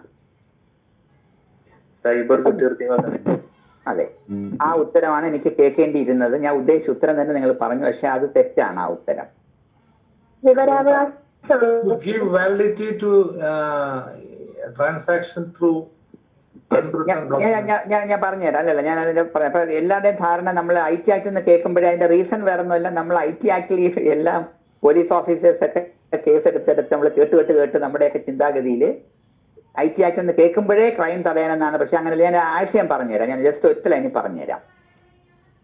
സൈബർ സ്പേസ് ഡെവലപ്പ് ചെയ്തതിനു ശേഷം നമ്മൾ ഒരു വേദിയായല്ലോ. ബൗണ്ടറി ഇല്ലാത്ത രാജ്യങ്ങൾക്ക് തമ്മിൽ അതിർത്തി ഇല്ലാത്ത ഒരു വലിയ സ്പേസ് ഡെവലപ്പ് ചെയ്തു. ഇതിനു മുമ്പ് തന്നെ നമ്മൾ ഗ്ലോബലൈസേഷൻ അല്ലെ, പ്രൈവറ്റൈസേഷൻ എന്നൊക്കെ പറഞ്ഞ് ലിബറലൈസേഷൻ അജണ്ട കൊണ്ടുവന്നപ്പോ ലോക രാജ്യങ്ങളിൽ മൊത്തം കൊമേഴ്ഷ്യൽ അല്ലേ. ഇപ്പൊ ഇന്ത്യയിലുള്ള ആളുകൾ ബിസിനസ് ചെയ്യുന്ന ആരുമായിട്ടാണ്? അമേരിക്കയൊക്കെ പണ്ടല്ലേ നമ്മളിപ്പോ കേരളത്തിലുള്ള ആള് കേരളത്തിൽ മാത്രം ഒതുങ്ങി നിന്ന് ബിസിനസ് ചെയ്യുന്നത്. പക്ഷെ ഇപ്പോഴങ്ങനെയല്ലല്ലോ. എങ്ങനെയായി? കൊമേഴ്ഷ്യൽ ട്രാൻസാക്ഷൻസ് ബൗണ്ടറി ഇല്ലാതെ വളർന്നില്ലേ അല്ലേ? ഇന്റർനാഷണൽ ബിസിനസ് ആയി. അതെ. അപ്പോ ഇന്റർനാഷണലി നമ്മുടെ ഈ പറഞ്ഞ കൊമേഴ്സ് ഡെവലപ്പ് ചെയ്യണമെന്നുള്ള ഒരാശയം UN വന്നു. UN പറഞ്ഞ പോയിന്റ്, UN പറഞ്ഞിട്ട് UN ഒരു മോഡൽ ലോ തന്നെ, UN സിട്രാൽ മോഡൽ ലോ 1996 കൊണ്ടുവന്നിട്ട് അത് UNCITRAL United Nations commission on international trade law UN CITRAL ആ ഒരു ബോഡിയെ കൊണ്ടൊരു മോഡൽ ലോ ഡ്രാഫ്റ്റ് ചെയ്തിട്ട് പറഞ്ഞു UN എല്ലാ ആ മോഡൽ ലോയുടെ പേര് നിങ്ങൾ ശ്രദ്ധിച്ചാൽ മതി. Model law on e commerce എന്നാണ് ആ ലോയുടെ പേര്. അപ്പൊ കണ്ടില്ലേ, കൊമേഴ്സ് പ്രോത്സാഹിപ്പിക്കാൻ വേണ്ടിയാണ് സത്യത്തിൽ 2000 നമ്മുടെ ഇന്ത്യൻ പാർലമെന്റ് എന്ത് കൊണ്ടുവന്നത്? IT act. നിങ്ങൾ തെറ്റ് തിരിച്ചു തരാം. അപ്പൊ നിങ്ങൾ ചാടിക്കേറി സൈബർ ക്രൈംസ് തടയാനെന്ന്, അത് വളരെ ചെറിയൊരു ലക്ഷ്യം മാത്രമേ ഈ സൈബർ ക്രൈംസുമായിട്ട് ബന്ധപ്പെട്ട് അന്നത്തെ നിയമ സാമാജികർക്ക് ഉണ്ടായിരുന്നുള്ളൂ. അപ്പൊ IT ആക്ട് 2000 വന്നത് മെയിനായിട്ട് UN ഒരു ബോഡി, UN സിട്രാൽ, അവര് കൊണ്ടുവന്ന 1996 UN CITRAL model law of E commerce, അത് കൊണ്ടുവന്ന ലോയാണ് IT ആക്ട്. നിങ്ങൾക്ക് ഒരു കാര്യം കൂടെ ഞാൻ പറഞ്ഞുതരാം. അപ്പൊ ഈ ആക്ടില് ക്രൈമുമായിട്ട് ബന്ധപ്പെട്ട വ്യവസ്ഥകൾ തീരെ കുറവായത് കൊണ്ടാണ് 2008 പാർലമെന്റ് ഇതൊരു ഭേദഗതികൾ കൊണ്ടുവന്നിട്ട് ക്രിമിനൽ കുറ്റങ്ങൾ കുത്തി നിറച്ചത്. അതുകൊണ്ടാണ് നിങ്ങൾക്കറിയാം, സെക്ഷൻ നിങ്ങൾ നോക്കിയാൽ മതി, ഇന്ത്യൻ നമ്മുടെ ഇൻഫർമേഷൻ ടെക്നോളജി ആക്ടിന്റെ വകുപ്പിന്റെ കൂടെ ക്യാപിറ്റൽ ABCDEF എന്ന കിടപ്പുണ്ട്. അപ്പൊ നിങ്ങൾ അത് വായിക്കുമ്പോൾ നിങ്ങൾക്ക് എന്ത് മനസ്സിലാക്കണം? ഒറിജിനലി 2000 വന്ന ആക്ടില് ഇ കൊമേഴ്സിനെ പറ്റിയും അത് പ്രോത്സാഹിപ്പിക്കാൻ വേണ്ടി ഈ കരാറുകളെ പറ്റിയൊക്കെ പറഞ്ഞു പോകുന്നുള്ളായിരുന്നു. വളരെ വിരളമായിട്ടുള്ള 3-4 കുറ്റങ്ങളെ അതിൽ കൊടുത്തിട്ടുണ്ടായിരുന്നു. പക്ഷേ പിൽക്കാലത്ത് 8 വർഷത്തിന് ശേഷം 2008 നമ്മുടെ പാർലമെന്റ് ഭേദഗതി വരുത്തിയിട്ട് 66 ABCDEF, അതില് 66A പിന്നെ നമ്മുടെ സുപ്രീം കോടതി റദ്ദ് ചെയ്ത് കളയുകയും ചെയ്തു. ചാനൽ ചർച്ചയിലൊക്കെ നിങ്ങൾ കേൾക്കാറില്ലേ, IT ആക്ടിന്റെ 66A ഇല്ലെന്നൊക്കെ പറഞ്ഞ് കേൾക്കാറില്ലേ? പുള്ളി ഞാൻ പറയുന്നില്ല. 66F ആണ് എന്താണ്? ടെററിസം. പിന്നെ 67AB ഏതാ? Pornography, adult pornography, child pornography. പുള്ളി പറയുന്നില്ല. അപ്പൊ ഓക്കെ, തിരിച്ചു വരട്ടെ. തിരിച്ചു വന്നാല് തീർക്കട്ടെ. ഇതുവരെ ഒരു ലോജിക്കൽ ത്രെഡ് കിട്ടിയല്ലോ. മുമ്പോട്ട് പോട്ടെ അടുത്തത്. ഓക്കെ, ഞാൻ ഓരോന്നായിട്ട് പറയാം. ഓരോന്നിലും പെട്ടെന്ന് പോയിന്റ്സ്. അപ്പൊ ആദ്യത്തെ ഞാൻ പറഞ്ഞല്ലോ, ആദ്യത്തെ എസ്സേപ്പ് എന്താ എടുക്കാൻ പോണത്? ഓഫർ. അപ്പൊ ഓഫറിനെ പറ്റി നിങ്ങൾ അറിയേണ്ട മിനിമം ഒരു 5-6 പോയിന്റ്സ് വെച്ച് ഓരോന്നായിട്ട് പറഞ്ഞുതരാം. അപ്പൊ നിങ്ങൾക്ക് ഒന്ന് തന്നെ മനസ്സിലായല്ലോ. കോൺട്രാക്ട് ആവണമെങ്കിൽ അതിന് മുമ്പ് എന്തുണ്ടാവണം? കോൺട്രാക്ട് ആവണമെങ്കിൽ ആദ്യം എന്തുണ്ടാവണം? എഗ്രിമെന്റ്. എഗ്രിമെന്റ് ഉണ്ടാവണമെങ്കിൽ എവിടെ തുടങ്ങണം? ഓഫർ. അപ്പൊ ഓഫറിനെ പറ്റി ഒരു എസ്സേ ആയിട്ട് നിങ്ങൾ ബട്ടൺ പോയിന്റ് പറഞ്ഞുതരാം. ആദ്യം എഴുതണം, ഒരു എഗ്രിമെന്റിന്റെയും അതുവഴി ഒരു കോൺട്രാക്ടിന്റെയും സ്റ്റാർട്ടിംഗ് പോയിന്റ് ആണ് ഓഫർ ഓർ പ്രൊപ്പോസൽ. ക്ലിയർ ആണല്ലോ? ഇനി അതെന്താണെന്നാണ് അടുത്ത നമ്മൾ നിർവചന സെക്ഷൻ 2 ജസ്റ്റ് ഞാൻ പറഞ്ഞുതരാം. ശ്രദ്ധിച്ചോ, കറക്റ്റ്. ഞാനത് മലയാളത്തിൽ പണ്ട് ഇംഗ്ലീഷിലോട്ട് ആക്കി തരാം. ഇത് ഇൻഗ്രീഡിയൻസ് ആണ്. ഇത് ഇത്ര എഴുതിയാലും മാർക്ക് കിട്ടും. ഒരു വ്യക്തിയുടെ സമ്മതം കിട്ടണമെന്നുള്ള ഉദ്ദേശത്തോടു കൂടി ഒരു വ്യക്തി ഒരു കാര്യം ചെയ്യാമെന്നോ ചെയ്യാതിരിക്കാം എന്നുള്ള അയാളുടെ സന്നദ്ധത അറിയിക്കുന്നതിനെ നമ്മൾ എന്ത് വിളിക്കേണ്ടത്? ഇതെല്ലാം ചേർന്നാലേ ഓഫർ ആവൂ. ആ സന്നദ്ധതയാണ് എന്ത് വിളിക്കുന്നത്? അപ്പൊ നിങ്ങൾ ഓഫറിനെ പറ്റി എസ് ആയിട്ട് പോയിന്റ് നമ്പർ 1 നിങ്ങൾ എഴുതണം. Offer is the starting point of an agreement and thereby the starting point of a contract. ഒരു 10 മാർക്ക് എസ് ആയിക്കാണെങ്കിൽ 1 പോയിന്റ് കിട്ടി. നെക്സ്റ്റ്, രണ്ടാമത് നിങ്ങൾ എന്ത് എഴുതണം? ഓഫർ എന്താണെന്ന് നിങ്ങളുടെ യുക്തിക്കല്ല, നമ്മുടെ ആക്ടിൽ തന്നെ പറയുന്നുണ്ട്. One person express willingness or abstain from doing something with an intention of getting the assent of the other person, the person is said to have made an offer or proposal. അപ്പൊ എന്താ മനസ്സിലായല്ലോ? ഇത്രയേ ഉള്ളൂ. മലയാളത്തൊന്നും ഇൻലസ്ട്രേറ്റ് ചെയ്താൽ മതി. ബിയുടെ assent കിട്ടണമെന്ന്, അപ്പൊ അവിടെ തുടങ്ങിയാൽ നിങ്ങൾ അങ്ങനെ ചെയ്താൽ മതി. ബിയുടെ അസെന്റ് കിട്ടണമെന്നുള്ള ഉദ്ദേശത്തോടു കൂടി എ ഒരു സന്നദ്ധത അറിയിക്കുകയാണ്. എന്ത് സന്നദ്ധത? ഒരു കാര്യം ചെയ്യാമെന്നോ ചെയ്യപ്പെടേണ്ട ചെയ്യാതിരിക്കാമെന്നോ. ഈ സന്നദ്ധത ഇൻഫ്ലുവൻസ് ആണ്. എന്ന് പറഞ്ഞ ഒരാളൊരു സന്നദ്ധത അറിയിക്കുകയാണ്. എന്ത് സന്നദ്ധത? Do or abstain. എന്ത് ഉദ്ദേശത്തോടു കൂടി? ആരടുത്താണോ പറഞ്ഞ അയാളുടെ സമ്മതം അതിന്മേൽ കിട്ടുമെന്നുള്ളത്. ഇതാണ് ഞാൻ കൂടുതൽ പറയുന്നില്ല. അപ്പൊ ഓഫറിന്റെ ഡെഫിനിഷൻ പറയും. പോയിന്റ് നമ്പർ 2 പറഞ്ഞു. ഇനി 2 വിധത്തിലുള്ള ഓഫറാണ് നമ്മൾ ലോ ഗവേൺ ചെയ്യുന്നത്. ഒന്ന്, ഞാനിപ്പോ നിങ്ങൾക്ക് ഇത്രയും പേരില്ലേ, 100 പേരുണ്ട് കൂടെ. നിങ്ങളുടെ അടുത്ത് ഞാൻ പറയാ, ഒരാളുടെ പേര് വിളിച്ചിട്ട് ഞാൻ പറയാ, എന്റെ വീട് 5 ലക്ഷം രൂപയ്ക്ക് മീരയ്ക്ക് തരാന്ന് പറഞ്ഞാൽ അത് ബാക്കിയുള്ള 99 പേർക്കും അതിനകത്ത് ക്ലെയിം ഇല്ല. ബിക്കോസ് ഞാൻ നടത്തിയ ആരുടെ മാത്രമാണ് പറഞ്ഞിരിക്കുന്നത്, മീരയുടെ അടുത്ത്. അതിന്റെ പേരാണ് സ്പെസിഫിക് ഓഫർ. എന്താ ഓഫർ? അപ്പൊ അഡ്രസ് ടു 1 പേഴ്സൺ ആണെങ്കിൽ സ്പെസിഫിക് ഓഫർ. പക്ഷെ നേരെ മറിച്ച് നിങ്ങൾ രാവിലെ പത്രം എടുത്ത് നോക്കിയപ്പോ ഞാൻ പത്രത്തിൽ പരസ്യം ഇട്ടിരിക്കുക, 2 നില വീടും 5 സെന്റും 20 ലക്ഷം രൂപയ്ക്ക് വിൽക്കാനുണ്ട്, ഇൻട്രസ്റ്റഡ് പാർട്ടീസ് മേ കോൺടാക്ട് എന്ന് പറഞ്ഞാൽ ഇത് offer address to the public ആയതുകൊണ്ട് ഇതിന്റെ പേര് ജനറൽ ഓഫർ. എന്താ ഓഫർ? General offer. 2 പോയിന്റ് പറഞ്ഞു കഴിഞ്ഞു. ഇനി ഇത് ക്ലിയർ അല്ലേ? അപ്പൊ ഇതാണ് മൂന്നാമത്തെ പോയിന്റിൽ എന്താണ് 2 ടൈപ്പ്. ഒരു കേസ് ഉണ്ട് കേട്ടോ. കൂടുതൽ പറഞ്ഞില്ല. Carlill versus Carbolic smoke ball company കേസൊക്കെ നോക്കിയോ നിങ്ങൾ? ഫാക്ട് ഞാൻ പറയണ്ടല്ലോ, അറിയാമോ? സ്പീഡ് പൊയ്ക്കോട്ടെ. അറിയാം. ഓക്കെ. അപ്പൊ കാറിൽ കേസ് അവിടെ കോട്ട് ചെയ്യണം. ഇനി അടുത്ത വേറൊരു എക്സാമ്പിൾ ഉണ്ട്. നമ്മൾ കടയിൽ ചെല്ലുമ്പോൾ കടയിൽ ചിലപ്പോൾ ഒരു കത്തി മീൻസ് ഒരു നൈഫ്, ഒരു പ്രൈസ് ടാഗ് ഇട്ടിട്ട് അവിടെ വെച്ചിരിക്കും. അല്ലെങ്കിൽ നിങ്ങളിപ്പോൾ റെഡിമെയ്ഡ് അല്ലെങ്കിൽ ലേഡീസ് ഷോപ്പിംഗ് സെന്ററിലൊക്കെ പോകുമ്പോഴത്തേക്ക് വലിയ ലേഡിയുടെ പ്രതിമയിൽ ഒരു പട്ടുസാരി ചുറ്റിയിട്ട് അതിനകത്ത് 5000 രൂപയെന്ന് സ്ലിപ്പ് വെച്ചിരിക്കും. ഇതെല്ലാം പറയാം, കടക്കാരുടെ ഭാഗത്തുനിന്ന് ഈ സാധനം ഇതേ വിലയ്ക്ക് തരാമെന്നുള്ള ഓഫറായിട്ടല്ല നമ്മുടെ ലോ കാണുന്നത്. ഇതെല്ലാം കസ്റ്റമേഴ്സിന്റെ കയ്യിൽ നിന്ന് ഒരു ഓഫർ അങ്ങോട്ട് കിട്ടാനുള്ള ക്ഷണിക്കുന്ന. അപ്പൊ അതിന് ഇത്രയേ ഉള്ളൂ. കടയിൽ ഡിസ്പ്ലേ ഇരിക്കുന്ന ഗുഡ്സും പ്രൈസ് ടാഗ് വെച്ച് ഗുഡ്സ് ഒക്കെ ഡിസ്പ്ലേ ചെയ്താൽ ലീഗലി അതെന്തല്ല, it is not an offer. അതിന്റെ പേരാണ് invitation to offer or offer to receive offers or offer to chauffeur. CHAUFFER. പോട്ടെ. ഒരു കേസും ഉണ്ട്, ഫിഷർ വേഴ്സസ് ബെൽ. ഒരുപാട് കേസസ് ഉണ്ട്. ഞാനിത് എന്റെ മെമ്മറിയിൽ വരുന്ന കേസസാണ് നിങ്ങൾ പറഞ്ഞു തരുന്ന. ഫിഷർ വേഴ്സസ് ബെൽ എന്നൊരു കേസിനകത്ത് കോർട്ട് പറഞ്ഞു, ഇംഗ്ലീഷ് കോർട്ട് പറഞ്ഞു, ഒരു കത്തിയും അതിന്റെ പ്രൈസ് ടാഗ് ഇട്ട് വെച്ചിരുന്നാൽ അത് കടക്കാരന്റെ ഭാഗത്തുനിന്ന് എന്തായിട്ട് കൂട്ടിയാൽ മതി നിങ്ങൾ? It is only an invitation to offer. അടുത്ത പോയിന്റ് ശ്രദ്ധിച്ചോ. ഓഫർ കൊടുക്കുന്ന വ്യക്തി എന്ത് വിളിക്കും? ഓഫർ കൊടുക്കുന്ന വ്യക്തി yes. And to whom it has been given is called offeree. അത് അടുത്ത പോയിന്റ് വീണ്ടും ഒന്നും കൂടെ. ഓഫർ കൊടുക്കുമ്പോ ആർക്കാണോ കൊടുത്തത് ആ കൊടുക്കപ്പെട്ട വ്യക്തി അതിന്റെ മുകളിൽ യെസ് പറയുമ്പോ ഇതിന്റെ പേര് മാറ്റി പ്രോമിസ് ആയി. അപ്പൊ ആരാവും? അപ്പൊ ആ സ്റ്റേജിൽ ആരായി? ബി ആരാവും?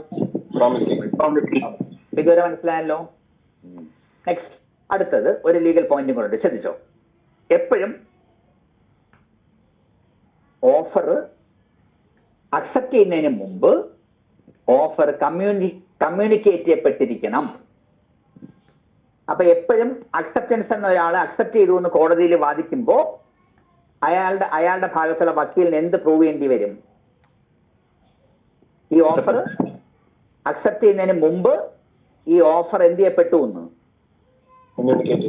യെസ്. അപ്പൊ അടുത്ത ലീഗൽ പോയിന്റാ പറയുന്നത് ഓഫർ കമ്മ്യൂണിക്കേറ്റ് ചെയ്താൽ മാത്രമേ അക്സെപ്റ്റൻസിന് സ്കോപ്പ് ഉള്ളൂ. അപ്പൊ ഓഫർ കമ്മ്യൂണിക്കേറ്റ് ചെയ്തില്ലെങ്കിൽ അക്സെപ്റ്റൻസ് ഇല്ല. അതിന്റെ ഒരു കേസ് വരുന്നൊക്കെ ഓർമ്മ വരും. ലാൽമൻ വേഴ്സസ് ഗൗരിദത്ത്. ലാൽമൻ വേഴ്സസ് ഗൗരിദത്ത് കേസിന്റെ കഥ ഇതാണ്. ഒരു വീട്ടിലൊരു കുട്ടിയെ കാണാനില്ല. ഓക്കെ, കുട്ടിയെ കാണാനില്ല എന്ന് പറഞ്ഞപ്പോ തന്നെ പെട്ടെന്ന് ഷോക്കില് പേരന്റ് ഇരുന്ന സമയത്ത് ആ വീട്ടിലെ സെർവന്റ് എന്ത് ചെയ്തു? മുതലാളി പറയാതെ തന്നെ എന്ത് ചെയ്തു? കുട്ടിയെ കാണാൻ വേണ്ടി ഇറങ്ങി ഓടി. പക്ഷെ കുറെ കഴിഞ്ഞപ്പോ ഈ കുട്ടിയുടെ പേരന്റ് അവിടെ കൂടി നിന്ന് ആളുകൾക്ക് എന്ത് പറഞ്ഞു?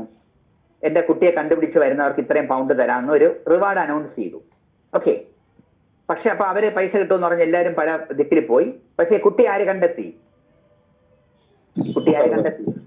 സർവന്റ് കണ്ടെത്തിയതിന് ശേഷം കുറെ നാളിന് ശേഷമാണ് ആരോ ഈ കൂട്ടുകാരൻ ചോദിച്ചില്ല നിനക്ക് അന്ന് കിട്ടിയ പൈസ കിട്ടിയോന്ന് ചോദിച്ചപ്പോഴാണ് ആരറിയുന്നത് ഇങ്ങനൊരു റിവാർഡിനെ പറ്റി. ആരറിയുന്നത്? സർവന്റ്. അപ്പൊ സർവന്റ് ഓണർ ചോദിച്ചപ്പോ ഓണർ കൊടുത്തില്ല. അപ്പൊ സർവന്റ് നേരെ കോർട്ടിൽ പോയപ്പോ കോർട്ട് എന്ത് പറഞ്ഞു? കൊടുക്കണമെന്നോ വേണ്ടെന്നോ? വൈ വൈ അവിടെ എന്ത് നടന്നില്ല? കമ്മ്യൂണിക്കേഷൻ നടന്നില്ല. അപ്പൊ അതുകൊണ്ട് കമ്മ്യൂണിക്കേഷൻ നടന്നാൽ മാത്രമേ അക്സെപ്റ്റൻസ് പോസിബിൾ ആവുന്നതാണ് അവിടെ നിങ്ങൾ എഴുതേണ്ടത്. ആ കേസ് കോട്ട് ചെയ്യുക. ഇനി അടുത്ത വേറൊരു എക്സാമ്പിൾ ഞാൻ പറയാം. അതിന്റെ പേര് ക്രോസ് ഓഫർ എന്നാണ്. എന്തോഫർ? Cross offer. അതിന് ഉദാഹരണം ഞാൻ പറഞ്ഞുതരാം. ഇപ്പൊ എന്റെ വീട് വിൽക്കാനുണ്ട്, 10 ലക്ഷം രൂപയ്ക്ക് ഞാൻ കൊടുക്കാനുണ്ട്. പെട്ടെന്ന് എനിക്കൊരു ഐഡിയ വന്നെന്താണ് എന്റെ വീട് കൊടുക്കാം. അപ്പൊ ഞാൻ ഇവിടെ ട്രിവാൻഡ്രത്ത് കുറെ പേരുടെ കൂട്ടുകാരത്തൊക്കെ ഇത് പറഞ്ഞ് ഞാൻ ചോദിച്ചുകൊണ്ടിരിക്കുക. ഒരു മാസം കൊണ്ട് ഞാൻ പറയാൻ എന്താണ് വീട് കൊടുക്കാനുണ്ട്, ആരെങ്കിലും കൊണ്ടുവന്ന് പറഞ്ഞുകൊണ്ടിരിക്കുക. പക്ഷെ ഇപ്പൊ പെട്ടെന്ന് ഇന്നത്തെ ദിവസം പെട്ടെന്ന് എനിക്കൊരു ഐഡിയ തോന്നി. അപ്പൊ പഴയതാണ്, ഇപ്പൊ എല്ലാം മെയിലായതുകൊണ്ട് കുഴപ്പമില്ല. പഴയ കാലത്തെയും കൊണ്ട് ഇതിനകത്ത് കണക്ട് ചെയ്യാം. പഴയ ഈ ആക്ട് പാസ്സാക്കിയ സാഹചര്യം കൂടെ പറയാം. ആ സമയത്ത് ഇപ്പൊ പെട്ടെന്ന് എനിക്ക് ഐഡിയ തോന്നി എന്താണ് എന്റെ ഒരു കൂട്ടുകാരൻ തൃശ്ശൂരുണ്ട്. അപ്പൊ ഞാൻ വിചാരിച്ചു ശരി അവനെ അവന്റെ അടുത്തൊരു ലെറ്റർ ഇട്ടത് ചോദിച്ചാൽ എന്ത് ഇത് എടുക്കുന്നു എന്ന്. ഓക്കെ, എന്റെ ഒരു ഐഡിയ വന്നു. പക്ഷേ നിങ്ങൾ ശ്രദ്ധിക്കുക, നിങ്ങൾ ഇവിടെ ഇരുന്ന് ട്രിവാൻഡ്രത്ത് പറഞ്ഞ ആരോ പറഞ്ഞത് ഓൾറെഡി ആരറിഞ്ഞിരിക്കുന്നു? ആരറിഞ്ഞു കഴിഞ്ഞു? എന്റെ കൂട്ടുകാരൻ എങ്ങനെ അറിഞ്ഞു എന്ന് വിചാരിക്കുക. ഒരു സ്ട്രേഞ്ച് കോയിൻസിഡൻസ് ആണ്. ഈ സിറ്റുവേഷൻ തിരിച്ചു വരാം. അപ്പൊ ഞാനിപ്പോ ഇവിടെ ഇരുന്ന് ഈ സമയത്ത് ഞാനൊരു ലെറ്റർ ഇട്ടു. തൃശ്ശൂരുള്ള ബി കിട്ടിട്ട് പറയാം എന്റെ വീട് കൊടുക്കാണ്ട് നിനക്ക് വേണമെന്ന് ചോദിച്ചു ഞാൻ ലെറ്റർ ഇവിടെ ഇട്ടു. പക്ഷെ ഇതേ സമയത്ത് വേറെ ആരോ പറഞ്ഞറിഞ്ഞ് ഈ വീട് എടുത്തോളാം എന്ന് പറഞ്ഞ് ഇതേ സമയത്ത് തൃശ്ശൂര് എന്റെ കൂട്ടുകാരൻ ബി ലെറ്റർ ഇട്ടു. അപ്പൊ ചുരുക്കി പറഞ്ഞാൽ ട്രിവാൻഡ്രത്ത് നിന്ന് എന്റെ ലെറ്റർ പോസ്റ്റ് വഴി എങ്ങോട്ട് വന്നോണ്ടിരിക്കുന്നു? അപ്പൊ അതേ സമയത്ത് തൃശ്ശൂർ ഇങ്ങോട്ട് വിട്ടു അല്ലേ? അപ്പൊ രണ്ടും കൂടെ പോസ്റ്റൽ ട്രാൻസിറ്റില് ട്രെയിൻ ക്രോസ് ചെയ്ത് പോണക്കല്ലേ പോ. നിങ്ങൾ ആലോചിച്ച് നോക്കൂ അല്ലേ? ക്രോസ് ചെയ്തല്ലേ പോയത്? ക്രോസ് ചെയ്ത് പോയി. അപ്പൊ ഇത് കോൺട്രാക്ട് ആവില്ല. ഇങ്ങനെയുള്ള ഓഫറിന്റെ പേരാണ് ക്രോസ് ഓഫേഴ്സ്. അപ്പൊ ഇത് പറഞ്ഞ കേസാണ് ടിൻ വേഴ്സസ് ഹോഫ്മാൻ. എന്താണ് കേസ്? Tin versus Hoffman. അപ്പൊ അതിന്റെ കഥ മനസ്സിലായി. ഇത് നേരത്തെ പറഞ്ഞ അതേ തത്വം തന്നെ ഞാൻ പറഞ്ഞുതരാം. ഇത് കൂട്ടിമുട്ടാതെ പോയത് കൊണ്ടാണ് എന്ത് ചെയ്തത്? ഇത് ക്രോസ് ഓഫർ ആയിട്ട് കോൺട്രാക്ട് ആവാത്തത്. പക്ഷെ തിരിച്ചാലോചിക്കൂ, ഞാൻ ഇന്ന് ലെറ്റർ ഇട്ടു, നാളെ വൈകുന്നേരം തൃശ്ശൂർ എന്റെ കൂട്ടുകാരനെ കിട്ടി. അവൻ പൊട്ടിച്ച് വായിച്ചപ്പോ അവൻ എന്തായി? വാക്ക് പറ, എന്തായി? എന്റെ ഓഫർ അവിടെ എത്തി. അവൻ പൊട്ടിച്ച് വായിച്ചപ്പോ ഈ ഓഫർ എന്താക്കപ്പെട്ടു? എന്ത് ചെയ്യപ്പെട്ടു? പിന്നെ അവൻ ഇട്ടെങ്കിൽ അതെന്തായേനെ? പിന്നെ അത് ക്രോസ് ഓഫർ ആകില്ല. അതെന്തായേനെ? ആ ലെറ്റർ എന്തായേനെ? അക്സെപ്റ്റൻസ്. യെസ്. അപ്പൊ കാര്യം മനസ്സിലായല്ലോ എന്താണെന്ന്. ഇനി ഒരു പോയിന്റ് കൂടെ പറഞ്ഞു നിർത്തുക. ഇനി അടുത്ത ലാസ്റ്റ് ഓഫറിന്റെ കൂടെയുള്ള ഇതിനകത്ത് ഒരു പോയിന്റ് കൂടെ പറയുമ്പോൾ അത് ഓഫറിനെ പറ്റിയുള്ള ബേസിക് വ്യവസ്ഥകളൊക്കെ ഞാൻ തീർക്കുക. ഓഫർ ലാപ്സ് ആവുന്നതിന് മുമ്പ് തന്നെ എന്ത് ചെയ്തിരിക്കണം? ഷോർട്ട് ക്വസ്റ്റ്യൻസിലെ ചോദ്യം. യെസ്. അപ്പൊ അടുത്ത ചോദ്യം, ഓഫർ ലാപ്സ് ആവുന്നത് എങ്ങനെ, എപ്പോൾ? ഓക്കെ, അതിന്റെ ഉത്തരമാണ് ഞാൻ ഈ പറയാൻ പോണത്. 1, ഞാൻ പത്രത്തിൽ പരസ്യം ഇട്ടിരിക്കുക, വീട് വിൽക്കാനുണ്ട്, interested parties may contact within 10 days. നിങ്ങൾ 12ാമത്തെ ദിവസം വന്നിട്ട് സാറേ വീട് വേണമെന്ന് പറഞ്ഞാൽ ഞാൻ തരണോ? സാറേ ക്രോസ് ഓഫറിൽ ഒരു സംശയം ചോദിച്ചോട്ടെ? ചോദിച്ചോളൂ. ഈ ക്രോസ് ഓഫറിൽ രണ്ടു കൂട്ടരും പരസ്പരം ഓഫർ വെച്ചത് പരസ്പരം അറിയാതിരിക്കുമ്പോഴല്ലേ അത് അതെ ഓഫർ ആകാതിരിക്കുള്ളൂ? അതെ, അതുകൊണ്ട് അറിയാത്തോണ്ടാണ് ഈ ഇന്ത്യൻ അല്ല, അത് ജസ്റ്റ് ഇല്ലസ്ട്രേഷൻ ഞാൻ പറഞ്ഞതാണ്, ഞാനത് ഇല്ലസ്ട്രേറ്റ് ചെയ്ത് പറഞ്ഞതാണ്. പക്ഷെ അതില് ഈ ടിൻ വേഴ്സസ് ഹോഫ്മാൻ എന്ന് പറയുന്നതിൽ ഒരു കോടതി പോകുന്നില്ലേ? അതെ, കോടതി പോകുന്നത് മറ്റേയാൾ ഇങ്ങോട്ടേക്ക് വെച്ച അതേ ഓഫർ ഞാനും അങ്ങോട്ടേക്ക് വെച്ചിട്ടുണ്ടായിരുന്നു എന്ന് പറഞ്ഞതല്ലേ? അതെ, ഓക്കെ. ഞാൻ അതിന്റെ സിലബസ് കേസ് കോട്ട് ഞാൻ മറ്റേതൊന്ന് ലൈവ് ഇല്ലസ്ട്രേറ്റ് ചെയ്ത് തന്നതാണത്. അപ്പൊ ആ പുള്ളിക്കാരൻ ഇങ്ങോട്ടേക്ക് വെച്ച ഓഫർ അറിഞ്ഞത് കൊണ്ടാണല്ലോ, മനസ്സിലായത് കൊണ്ടാണല്ലോ അത് വെച്ച് കോടതിയിലേക്ക് മൂവ് ചെയ്യുന്നത്. അതെ, ആ കേസിന്റെ ഫാക്ടിൽ അങ്ങനെ തന്നെയായിരുന്നു. ടിൻ വേഴ്സസ് ഹോഫ്മാൻ, അത് ആ കേസിൽ അങ്ങനെ തന്നെയായിരുന്നു അത്.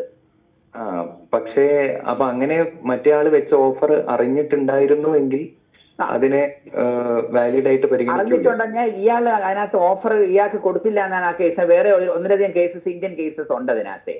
അപ്പൊ അതിലൊക്കെ കോർട്ട് പറഞ്ഞ എന്താണ്, ഇയാൾ എന്താണ് അങ്ങോട്ട് കൊടുത്ത സമയത്ത് ഇത് ഇയാൾ പറഞ്ഞില്ല. പക്ഷെ ഞാൻ ആ കേസിൽ ഫാക്ടിൽ വന്നത്, അത് ഞാൻ വേറൊന്നും കൂടെ പറയുമ്പോൾ കുറച്ചുകൂടെ ക്ലാരിറ്റി വരും. അതായത് ഞാൻ ഇനി ഇപ്പൊ ഈ acceptance is to offer ought light the match is a plain of gunpowder എന്ന് പറഞ്ഞിട്ട് ഞാൻ അക്സെപ്റ്റൻസിൽ ഒരു കാര്യം കൂടെ പറഞ്ഞു തരുമ്പോൾ കുറച്ചും കൂടെ ക്ലാരിറ്റി വരും. ഞാൻ പറഞ്ഞുതരേ, അക്സെപ്റ്റൻസ് ലാപ്സ് ആവുന്ന ഒരു സിറ്റുവേഷൻ അത് അടുത്ത യൂണിറ്റിലോട്ട് പറഞ്ഞുതരാം. Okay, next. അപ്പൊ ഈ ഫസ്റ്റ് ഗ്രൗണ്ട് എന്താണ്? ഓഫറർ തന്നെ എന്ത് ചെയ്തു, അതാണ് പോയിന്റ്. ഓഫറർ തന്നെ എന്ത് ചെയ്തു? ഓഫറർ തന്നെ ഓഫറിൽ എന്ത് പറഞ്ഞിരിക്കുക? ടൈം. അതാണ് ടൈം പറഞ്ഞിട്ടുണ്ടെങ്കിൽ ആ ടൈം തീരുമ്പോ തന്നെ എന്ത് ചെയ്യും? അപ്പൊ ഓഫർ ലാപ്സ് എന്ന ഫസ്റ്റ് ഗ്രൗണ്ട് മനസ്സിലായല്ലോ. ഓഫറിൽ തന്നെ ആ വാക്കാണ്, ഓഫറിൽ തന്നെ ഓഫറർ എന്ത് പറഞ്ഞിരിക്കുക? സ്പെസിഫൈ ചെയ്തിട്ടുണ്ടെങ്കിൽ ആ സമയം തീരുമ്പോ തന്നെ ഓട്ടോമാറ്റിക് ആയിട്ട് ഓഫർ ലാപ്സ് ആവും. ഇതാണ് ഫസ്റ്റ് ഗ്രൗണ്ട്. ഇനി അടുത്ത ചോദ്യം, അടുത്ത ഗ്രൗണ്ട്. ഓഫർ കൊടുത്ത സമയത്ത് ഓഫറർ സമയം പറഞ്ഞിട്ടില്ലെങ്കിലോ എപ്പോ ലാപ്സ് ആവുന്നൊരു ചോദ്യമില്ലേ? സമയം പറഞ്ഞിട്ടില്ല. ഇപ്പൊ ഇവിടെ ഞാൻ പറഞ്ഞു 10 ദിവസത്തിനകത്ത് വരണമെന്ന്. ഓക്കെ, അപ്പൊ അടുത്ത ഏതാ? അടുത്ത ഗ്രൗണ്ടിൽ എന്താ പറഞ്ഞ? എന്ത് പറഞ്ഞിട്ടില്ല? യെസ്, അപ്പോൾ ലാപ്സ് ആവണ്ടേ? അപ്പൊ അതിന്റെ ഉത്തരം എന്താണെന്ന് ചോദിച്ചാൽ റീസണബിൾ ടൈം എന്നാണ് നമ്മുടെ ലോ പറയുന്നത്. ആ റീസണബിൾ ടൈം എന്താണെന്ന് ഒറ്റ വാക്കി പറയാൻ പറ്റില്ല. അത് ആ കേസിന് ആസ്പദമായിട്ടുള്ള ഫാക്ട്സ് വെച്ചിട്ട് ആര് തീരുമാനിക്കും? കോടതി തീരുമാനിക്കും. അപ്പൊ ആദ്യത്തെ ഗ്രൗണ്ട് എന്താണ്? If offer specifies A time, ആ എക്സ്പയറി ഓഫ് ടൈമില് ഓഫർ ലാപ്സ് ആവും. രണ്ടാമത്തതോ പറഞ്ഞേ ഇഫ്, അത് അങ്ങനെ തന്നെ എഴുതണം. If there is no time has been specified, the offer lapse within, അല്ലേ? ഓക്കെ, അപ്പൊ അതിന് നമ്മൾ എന്ത് പറയും? ആ റീസണബിൾ പീരീഡ് ഫിക്സ് ചെയ്യുന്നത് എങ്ങനെയാ? Limited period offer. ഓക്കെ, അതെ, അതിന് ഞാൻ പറഞ്ഞുതരാം. അത് ചോദിച്ചാൽ വിത്തിൻ ദ റീസണബിൾ പീരീഡ് എന്ന് പറഞ്ഞിട്ട് അത് എഴുതേണ്ടത് reasonable period depends on the facts and circumstances of the case എന്ന് എഴുതണം. പിന്നെ അതിനകത്ത് ഇലസ്ട്രേറ്റ് ഞാനൊരു എക്സാമ്പിൾ പറയാം. ഇപ്പൊ ഞാൻ പത്രത്തിൽ പരസ്യം ഇട്ടിരിക്കുക, രാവിലെ നിങ്ങൾ ഉണർന്നു നോക്കുമ്പോൾ നിങ്ങൾ കാണുന്ന പരസ്യം ഇതാണ്. എന്റെ 2 നില വീട് വിൽക്കാനുണ്ട്, പിന്നെന്താണ്, ഒരു 50 പവൻ സ്വർണം വിൽക്കാനുണ്ട്, 1 ലോഡ് ഫിഷ് വിൽക്കാനുണ്ടെന്ന് പറഞ്ഞാൽ ഇതിൽ റീസണബിൾ പീരീഡ് ഏറ്റവും കുറവ് ഏതിനാ?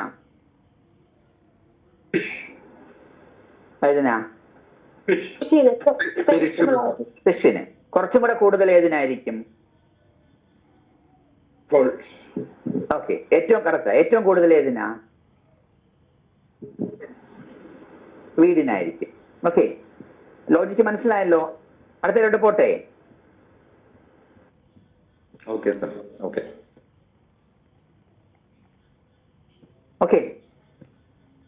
പറയട്ടെ.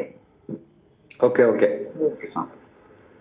അടുത്തത് മൂന്നാമത്തെ ഗ്രൗണ്ട് എന്താണെന്ന് പറഞ്ഞാൽ ഓഫർ കൊടുത്ത വ്യക്തി തന്നെ അക്സെപ്റ്റ് ചെയ്യുന്നതിന് മുമ്പ്, വാക്കാണ്, ആരെങ്കിലും കയറി അക്സെപ്റ്റ് ചെയ്യുന്നതിന് മുമ്പ് ഓഫർ കൊടുത്താക്ക് റിവോക്ക് ചെയ്യാം, പബ്ലിക് നോട്ടീസ് കൊടുത്തിട്ട്.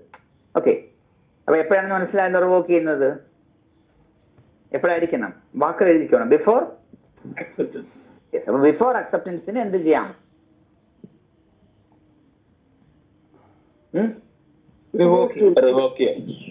ആ ആണല്ലോ. ഓക്കെ, അപ്പൊ റിവോക്കേഷൻ ആണ് മൂന്നാമത്തെ ഗ്രൗണ്ട്. അടുത്ത ഗ്രൗണ്ട് പറഞ്ഞുതരാം. അക്സെപ്റ്റൻസ് നടക്കുന്നതിന് മുമ്പ് ഓഫർ കൊടുത്ത ആള് മരിക്കുകയോ ഇൻസോൾവെന്റ് ആവുകയോ വട്ടാവുകയൊക്കെ ചെയ്താലും ഏത് ലാപ്സ് ആവും? ഓഫർ ലാപ്സ് ആവും. അടുത്ത ഒന്നുകൂടെ പറഞ്ഞുതരാം. ഓഫർ കൊടുത്ത വ്യക്തി അക്സെപ്റ്റ് ചെയ്യുന്നതിന് മുമ്പ് ഒരു കണ്ടീഷനും കൂടെ പറഞ്ഞിട്ടാണ് അക്സെപ്റ്റൻസിന് പറഞ്ഞിരുന്നാൽ ഇപ്പൊ പറഞ്ഞൊരു പോയിന്റ് ഒന്നുകൂടെ ക്ലിയർ ആക്കാവോ? അതായത് ഓഫർ കൊടുത്ത ആള് അത് അക്സെപ്റ്റ് ചെയ്യുന്നതിന് ഓഫർ മുമ്പ് ആരെങ്കിലും അക്സെപ്റ്റ് ചെയ്യുന്നതിന് മുമ്പ് ഈ ഓഫർ കൊടുത്തതിന് ശേഷം അയാൾ പെട്ടെന്ന് മരിച്ചുപോയി, അല്ലെങ്കിൽ അയാള് വട്ടായിപ്പോയി പെട്ടെന്ന്, അത് അക്സെപ്റ്റൻസ് നടന്നിട്ടില്ല, കൊടുത്ത ആളുടെ കാര്യമാണ് പറയുന്നത്.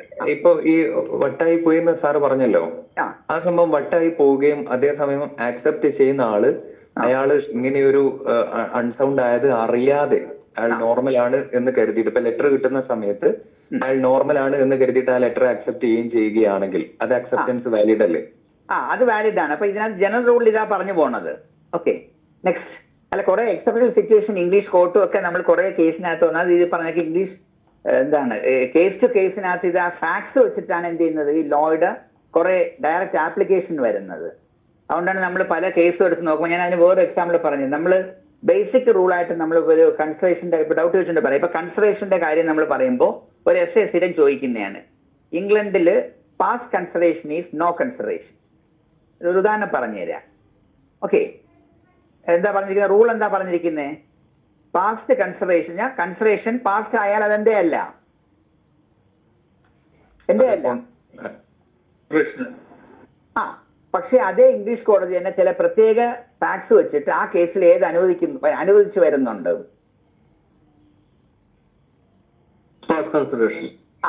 അപ്പൊ അങ്ങനെ കുറെ അതെല്ലാം എന്താണ് ഈ ഫാക്ട്സ് ഓഫ് ദ കേസ് വെച്ച് ഡിപ്പെൻഡ് ചെയ്തിട്ട് അതിന്റെ ഒരു പോയിന്റും കൂടെ ഉണ്ട്. അതും കൂടെ ഞാൻ പറഞ്ഞുതരാം. ഇംഗ്ലണ്ടിൽ നിങ്ങൾ അത് ബേസിക്കലി ലീഗൽ ലാംഗ്വേജ് പഠിച്ചു. ഇംഗ്ലണ്ടിലെ ബേസിക് ആയിട്ട് കോമൺ ലോ കോഡ്സ് ഉണ്ട്, ഇക്വിറ്റി കോഡ്സ് ഉണ്ട്. അതിനെപ്പറ്റി പഠിച്ചിട്ടുണ്ടോ ഇക്വിറ്റി കോഡ്സ് എന്നുള്ള കോൺസെപ്റ്റ്? ട്രാൻസ്ഫറി കോഡ് ഇല്ലല്ലേ? അത് ഞാൻ വീട്ടിലായിട്ട് വേറെ ദിവസം പറഞ്ഞുതരാം. അപ്പൊ അതായത് അതിന്റെ അർത്ഥം, ഞാൻ ഒരു സെറ്റിൽഡ് ലോ കോമൺ ലോ കോടതികൾ ഡെവലപ്പ് ചെയ്യും. ടോട്ട് നിങ്ങൾ പഠിച്ചില്ല, അതെല്ലാം കോമൺ ലോ കോടതികളുടെ ഡിസിഷനാണ്. അല്ലാതെ CHANCERY എന്നൊരു കോർട്ടുണ്ട്, ചാൻസറി. അവര് ഞാൻ എന്താണ് ഒരു എക്സിസ്റ്റിംഗ് സ്റ്റാറ്റ്യൂട്ടോ അല്ലെങ്കിൽ കേസിലോ ഇല്ലെങ്കിലും ആ കക്ഷികളുടെ ആ പ്രത്യേക സിറ്റുവേഷൻ വെച്ചിട്ട് ഒരു ഗുഡ് കോൺഷ്യൻസ് ഇക്വിറ്റി അതിന്റെ ബേസിൽ എന്തിറക്കും?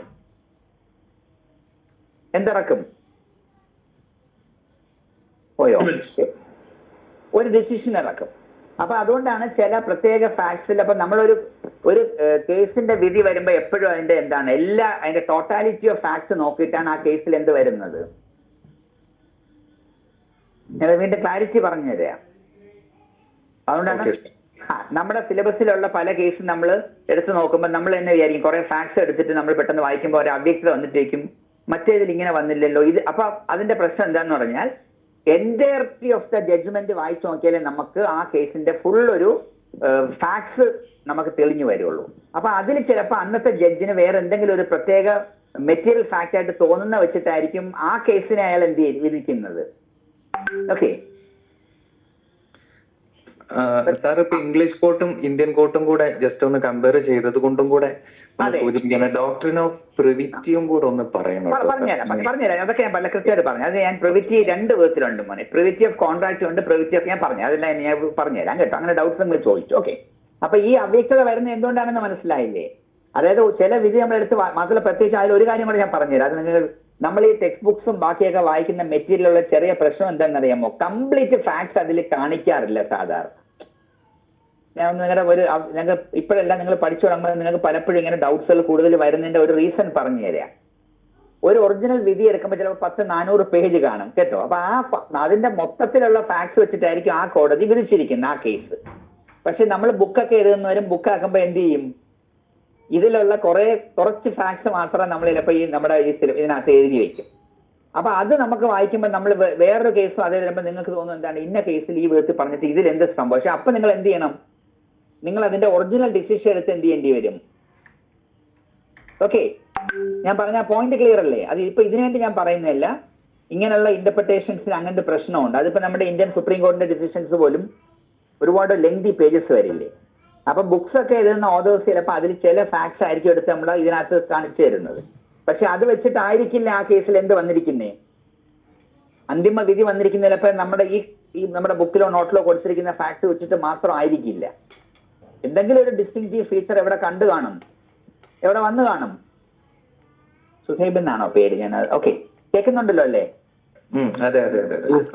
അപ്പൊ ആ ഒരു ഫാക്ട് വെച്ചിട്ടായിരിക്കും ചിലപ്പോൾ ആ ഒരു കേസിലെ വിധിയും പ്രൊപ്പോസിഷൻ എന്ത് ചെയ്യുന്നത്, മാറുന്നത്. ഓക്കെ, പറഞ്ഞ നെക്സ്റ്റ്. ഓക്കെ, അപ്പൊ അടുത്തത് ലാസ്റ്റ് ഗ്രൗണ്ടാ. അതിന് ഉദാഹരണം ഇത്രയേ ഉള്ളൂ, ഞാൻ പറയാം. നമ്മളിപ്പോ ഒരു പത്രത്തില് സർക്കാർ ഒരു പെട്രോൾ പമ്പിന്റെ പെട്രോൾ പമ്പ് കൊടുക്കാനുണ്ട്, ഓഫർ ഇടയാ. പെട്രോൾ പമ്പ് കൊടുക്കാനുണ്ട്, അപേക്ഷ വിളിച്ചിട്ട് പറയുന്നു. അപേക്ഷകന് ഇല്ലസ്ട്രേഷൻ, ഇതെല്ലാം ഇല്ലസ്ട്രേഷൻ ഓർക്കാൻ വേണ്ടി പറയാം. ഇല്ലസ്ട്രേഷന് പറയുന്നത് എന്താണ്, ഓഫറിൽ പറയുന്നു അപേക്ഷകന് ഹാർട്ട് ഓഫ് ദ സിറ്റിയിൽ സ്വന്തം പേരിൽ ഓണർഷിപ്പിൽ 50 സെന്റ്സും വേണം, 25 വർഷത്തെ പ്രവൃത്തി പരിചയം വേണമെന്ന് പറഞ്ഞു ഇട്ടു എന്ന് വിചാരിക്കുക. ഓക്കെ, അപ്പൊ ഒരു കണ്ടീഷൻ പറഞ്ഞിരിക്കുകയില്ലേ, അക്സെപ്റ്റൻസിന് മുമ്പ് എന്ത് കണ്ടീഷൻ പാലിക്കണം, അപേക്ഷകൻ എന്ത് പാലിക്കേണ്ടി വരും, എന്ത് പാലിക്കേണ്ടി വരും? Specific conditions. പക്ഷെ നോക്കിയപ്പോ ഇത് ഇട്ട സമയത്ത് ഇത് ഫുൾഫിൽ ചെയ്യുന്ന ആരും ഇല്ലെങ്കിൽ എന്ത് ചെയ്യേണ്ടി വരും? പിന്നെ ഒന്നേന്ന് എന്ത് ചെയ്യേണ്ടി വരും? അതെ അതെ. അപ്പൊ അതാണ് ഒരു എക്സാമ്പിൾ പറഞ്ഞത്. അപ്പൊ എപ്പോഴും ഓഫർ തന്നെ ഒരു കണ്ടീഷൻ ആദ്യമേ ബിഫോർ അക്സെപ്റ്റൻസ് കണ്ടീഷൻ ഒരു പ്രീ റിക്വസിറ്റ്സ് പറഞ്ഞാൽ അത് ഇല്ലാത്ത സിറ്റുവേഷനിൽ ഓഫർ എന്ത് ചെയ്യപ്പെടേണ്ടി വരും? It becomes lapsed. ഓക്കെ, അപ്പൊ ഇതാണ്. അപ്പൊ ഞാൻ ഒന്നുകൂടി കുറച്ച് സ്പീഡ്. അപ്പൊ ഇത്രയാണ് എന്താണ് ഓഫർ ലാപ്സ് ആവുന്ന സാഹചര്യങ്ങൾ. അപ്പൊ ഇതിന് മുമ്പ് എന്ത് ചെയ്തോണം? അതാണ് പോയിന്റ്. ഇതിന് മുമ്പ് എന്ത് നടത്തിക്കോണം? ഇവിടെ പറഞ്ഞു വരുമ്പോ നിങ്ങൾ അങ്ങനെ എഴുതണ്ടേ, ഇതിന് മുമ്പ് എന്ത് ചെയ്തോണം? അക്സെപ്റ്റൻസ് നടക്കണം. ഓക്കെ, ഇതുവരെ ക്ലിയർ ആണ്. നെക്സ്റ്റ്. ഇനി അടുത്തത് ഇതിന്റെ മറുവശം. അടുത്ത എസ്സേ കുറച്ച് കട്ട് ഷോട്ട് ചെയ്യാം. അടുത്ത എസ്സേ ചിലപ്പോൾ ചോദിക്കുന്നത് എന്തിനെ പറ്റി ആയിരിക്കും? എന്തിനെ പറ്റിയാവും അടുത്ത എസ്സേ ചോദിക്കാൻ പോകുന്നത്? എന്തിനെ പറ്റി ആയിരിക്കും? അക്സെപ്റ്റൻസ്. അപ്പൊ അക്സെപ്റ്റൻസിനെ പറ്റി എസ്സേ ചോദിക്കുമ്പോൾ ഇത് ഓഫറിനെ പറ്റി കൂടെ നിങ്ങൾ എഴുതണം എന്ന് ഞാൻ പറയാം കേട്ടോ. തിരിച്ച്, കാരണം എസ്സേ ചിലപ്പോൾ റൈറ്റ് ലീഗൽ പോയിന്റ്സ് അല്ലെങ്കിൽ discussion with regard to the provisions of the Indian contract relating to offer ചോദിച്ചാൽ, ഓഫറിനെ പറ്റി ചോദിച്ചാൽ നിങ്ങൾ ഏത് എഴുതേണ്ടി വരും? അക്സെപ്റ്റൻസിനെ പറ്റിയുള്ള പോയിന്റും കൂടെ ആഡ് ചെയ്ത് എഴുതിയാലേ ഫുൾ എസ്സേ. തിരിച്ച് അതേപോലെ അക്സെപ്റ്റൻസിനെ പറ്റി എസ്സേ ചോദിച്ചാൽ നിങ്ങൾക്ക് എന്ത് എഴുതാം? എവിടെ തുടങ്ങാം? ഓഫർ. ഞാൻ ഈ പറഞ്ഞ പോയിന്റ്സ് അവിടെ എഴുതാം. കണ്ട മൾട്ടിപർപ്പസിന് പറഞ്ഞു. അപ്പൊ അതും കൂടെ എഴുതി വേണം പരീക്ഷ നടക്കാൻ. അപ്പൊ നിങ്ങൾ ആദ്യമായിട്ടല്ലേ LLB പരീക്ഷ എഴുതാൻ നോക്കുന്നേ അല്ലേ? അപ്പൊ നിങ്ങൾ ഞാൻ പറഞ്ഞുതരാം. അപ്പൊ ടൈം മാനേജ്, ഞാൻ അത് ലാസ്റ്റ് ഒന്നുകൂടെ പറഞ്ഞു. ടൈം മാനേജ്മെന്റ് നല്ലോണം നോക്കിക്കോണം. പിന്നെ ഉള്ള പ്രശ്നം, നിങ്ങൾ ഒരുപാട് ഇൻട്രോ കത്തിയൊന്നും വെച്ച് കളയരുത്. ഞാൻ അതിനൊരു എക്സാമ്പിൾ, ഞാൻ ജസ്റ്റ് കത്തിവെക്കുന്നതിന്റെ ഒരു ഉദാഹരണം കൂടെ പറഞ്ഞിട്ട് ഞാൻ തിരിച്ചു വരാം. നിങ്ങൾ വെക്കുമെന്നല്ല ഞാൻ പറയുന്ന. ഇപ്പൊ ചിലപ്പോൾ ക്വസ്റ്റ്യൻ ഇപ്പൊ IPCക്കകത്ത് ചോദിക്കുന്നത് മർഡറും കൾപ്പബിൾ ഹോമിസൈഡും തമ്മിലുള്ള വ്യത്യാസത്തിന് എസ്സേ ചോദിക്കുമ്പോൾ ഇവിടെ പലരും എഴുതുന്നതാണ്. വാല്യൂ ചെയ്യുന്നതിന്റെ ഒരു അനുഭവം പറയാം. പലരും എഴുതുന്ന എങ്ങനെയാന്ന് വെച്ചാൽ, law can be divided into 2, substantive law, procedural law. പിന്നെ മെക്കോളയുടെ ജനിച്ചത് എവിടെയാണ്, മരിച്ചത് എവിടെ വെച്ചിട്ടാണ്, ഇതൊക്കെയാണ് 2 പേജ് എഴുതി വെച്ചിട്ടാണ് ഏതിലോട്ട് പോകുന്നത്. നിങ്ങൾ അങ്ങനെ ദയവ് ചെയ്ത് ചെയ്യരുത്. നിങ്ങൾക്ക് അത്രയ്ക്ക് മെക്കോളെ വർണ്ണിക്കണമെന്ന് തോന്നുന്നെങ്കിൽ നിങ്ങൾ ഏതെങ്കിലും ഒരു എസ്സേക്കകത്ത് ഒരു ലൈൻ മാത്രമേ എന്ത് ചെയ്യാവൂ. 1860 ഇന്ത്യൻ പീനൽ കോഡ് വന്നു എന്നും സെക്ഷൻസ് 1 തൊട്ട് 511 വരെ ഉണ്ടെന്നും ഇതിന്റെ ഡ്രാഫ്റ്റ്സ്മാൻ സ്കില്ല് മൊത്തം മെക്കോളയുടെ ആണെന്നൊക്കെ പറഞ്ഞ് ജസ്റ്റ് ഏതെങ്കിലും ഒരു എസ്സേക്ക് എവിടെയെങ്കിലും ഒരിടത്ത് ഇത് പറയാവൂ. ഓക്കെ, പറഞ്ഞ പോയിന്റ് മനസ്സിലായല്ലോ. കുട്ടികൾക്ക് മാർക്ക് കൊടുക്കാതെ ഇതിനകത്ത് വാല്യൂ ചെയ്യുമ്പോഴത്തേക്ക് ഇത് നമുക്ക് അറിയാം, ഈ എസ്സേ ഒന്നും എഴുതാൻ പിന്നെ സമയം കിട്ടും. അപ്പൊ നിങ്ങൾ വളരെ കുറച്ച് കത്തിയെ വെക്കാവൂ, ലീഗൽ കത്തിയെ വെക്കാവുന്നതാണ് ഞാനത് പറയുന്നത് കേട്ടോ. ആവശ്യമില്ലാത്ത ഒന്നും നിങ്ങൾ പരീക്ഷയ്ക്ക് പോയിന്റ് തയ്ക്കണം എന്ന് എഴുതിയാൽ മാർക്ക് കിട്ടില്ല. മെയിനായിട്ട് ആൻസർ കീ കൊടുത്തിട്ടാണ് വാല്യൂ ചെയ്യിക്കുന്നത്. അപ്പൊ കീയിലുള്ള പോയിന്റ്സ് നോക്കിയിട്ടാണ് മാർക്ക് വീഴുന്നത്. എന്നും പറഞ്ഞ് കീ മാത്രം 4-5 ബട്ടൺ ഇട്ടിട്ട് 4-5 സെന്റൻസ് എഴുതി വെക്കണമെന്നും അല്ല ഞാൻ പറയുന്നത്. മാർക്ക് അനുസരിച്ച് നിങ്ങൾ എന്ത് ചെയ്തോണം, ആ പോയിന്റിൽ നിന്ന് എക്സ്പാൻഷൻ പോകണം.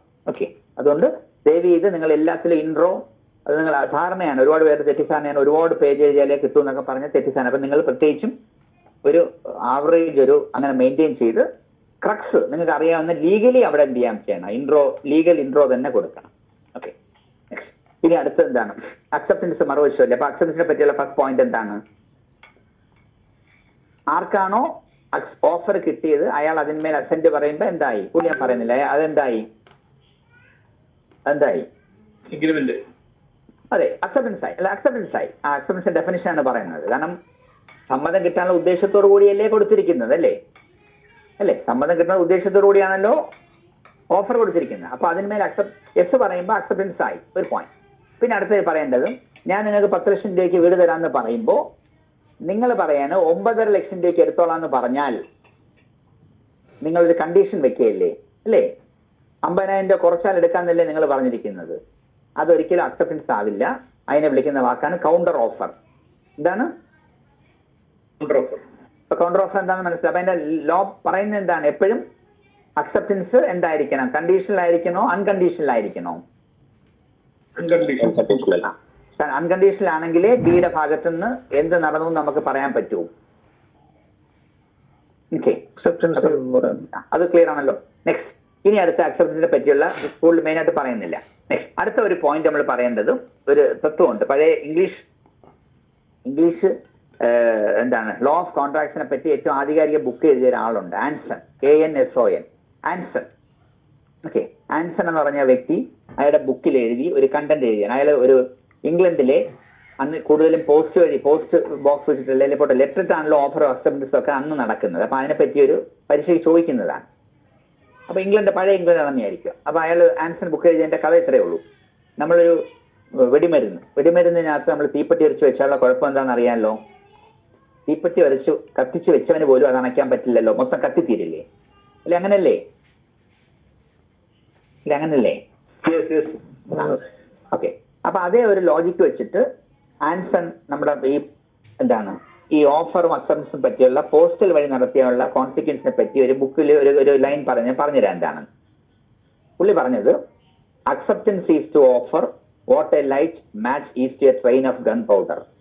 അതായത് ഒരു ട്രെയിൻ ഓഫ് ഗൺ പൗഡറിൽ ഒരു ലൈറ്റ് മാച്ച് വെച്ചാൽ എങ്ങനെ ഇരിക്കും, അതുപോലെയാണ് അക്സെപ്റ്റൻസ് ചെയ്താൽ എന്നുള്ള അതിന്റെ അർത്ഥം. അപ്പൊ അത് എന്തിനെ പറ്റി പറഞ്ഞാൽ പോസ്റ്റൽ അക്സെപ്റ്റൻസിന്റെ റൂളാണ് ഇംഗ്ലണ്ടിലെയാണ് അയാൾ പറഞ്ഞിരിക്കുന്നത്.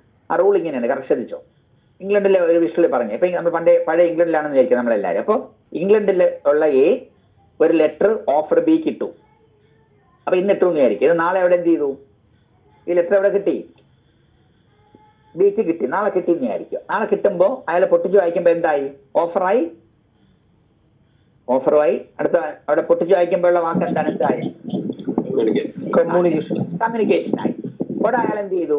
ശരി, വീടെടുക്കാന്ന് പറഞ്ഞ അയാൾ പിറ്റേ ദിവസം ലെറ്റർ ബോക്സിൽ അയാളുടെ അക്സെപ്റ്റൻസ് പോസ്റ്റ് ചെയ്തു. എന്നാൽ ആ ചെയ്ത സമയം തൊട്ട് എക്കും ഇത് മാറാൻ പറ്റില്ല, ബിക്കും മാറാൻ പറ്റില്ല. ഇംഗ്ലണ്ടിലെ പുസ്തകം മനസ്സിലായോ? ലെറ്റർ ഓഫ് അക്സെപ്റ്റൻസ് പോസ്റ്റ് ഇട്ടാൽ as soon as the letter of acceptance is posted, both parties bound എന്നാണ് അവർ പറയുന്നത്. both parties bound. അപ്പൊ അതുകൊണ്ടാണ് തീപ്പെട്ടിയും വിടമരുന്ന് പറയുന്നത്. പക്ഷെ ഇവിടെ ഇതേ സിറ്റുവേഷൻ ഇന്ത്യയിൽ നമ്മൾ റീക്രിയേറ്റ് ചെയ്യാൻ. ഇന്ത്യയിൽ നടന്നാൽ ഇങ്ങനെ അല്ല. അതെന്താന്ന് പറഞ്ഞുതരാം. ഇതേ ഇന്ത്യൻ സിറ്റുവേഷൻ ആണ്. എ ലെറ്റർ ഇട്ടു, ബിക്ക് കിട്ടി. ഓക്കെ, ബി അവിടെ നിന്ന് ലെറ്റർ പൊട്ടിച്ചിട്ടു, മറുപടി എടുത്തോളാൻ ഇട്ടാൽ ഇടുന്ന സെക്കൻഡില് എ ബൗണ്ടായി. ബിക്ക് വേണമെങ്കിൽ ഈ ലെറ്റർ എയുടെ കൈകളിലെത്തി എ പൊട്ടിച്ച് വായിക്കുന്നതിന് മുമ്പ് ബിക്ക് വേണമെങ്കിൽ എന്ത് ചെയ്യാം? റിവോക്ക് ചെയ്യാം. ഓക്കെ, ക്ലിയർ ആണല്ലോ. ഒരു സ്പീഡി മോഡ് വെച്ചിട്ട് റിവോക്ക് ചെയ്യാം. അപ്പൊ ഇതാണ്. അപ്പൊ തീപ്പെട്ടി വിടമരുന്ന് തത്വം എവിടില്ല? ഇന്ത്യയിലില്ല. അതുവരെ ക്ലിയർ ആണല്ലോ. നെക്സ്റ്റ്, ഇനി കുറച്ച് സ്പീഡ് കൂട്ടി. അപ്പൊ ഓഫറായി അക്സെപ്റ്റ്. ഇനി നേരത്തെ പറഞ്ഞല്ലോ, അക്സെപ്റ്റൻസ് നടത്തുന്നത് ഏതിനും മുമ്പ് തന്നെ നടത്തിയിരിക്കണം. ഓഫർ ലാപ്സ് ആവുന്നതിന് മുമ്പെന്ന് എഴുതിയിട്ട് നേരത്തെ പറഞ്ഞ പോയിന്റ്സ് ഇവിടെ നിങ്ങൾ എഴുതേണ്ടതാണ്. ഓക്കെ, അപ്പൊ ഓഫറും അക്സെപ്റ്റൻസും ആയി. ഞാൻ കുറച്ചും കൂടെ സ്പീഡ് കൂട്ടി. ഓഫറും അക്സെപ്റ്റൻസും ആയി രണ്ട് മനസ്സ് കൂട്ടിമുട്ടിയപ്പോ എന്ത് ജനിച്ചു?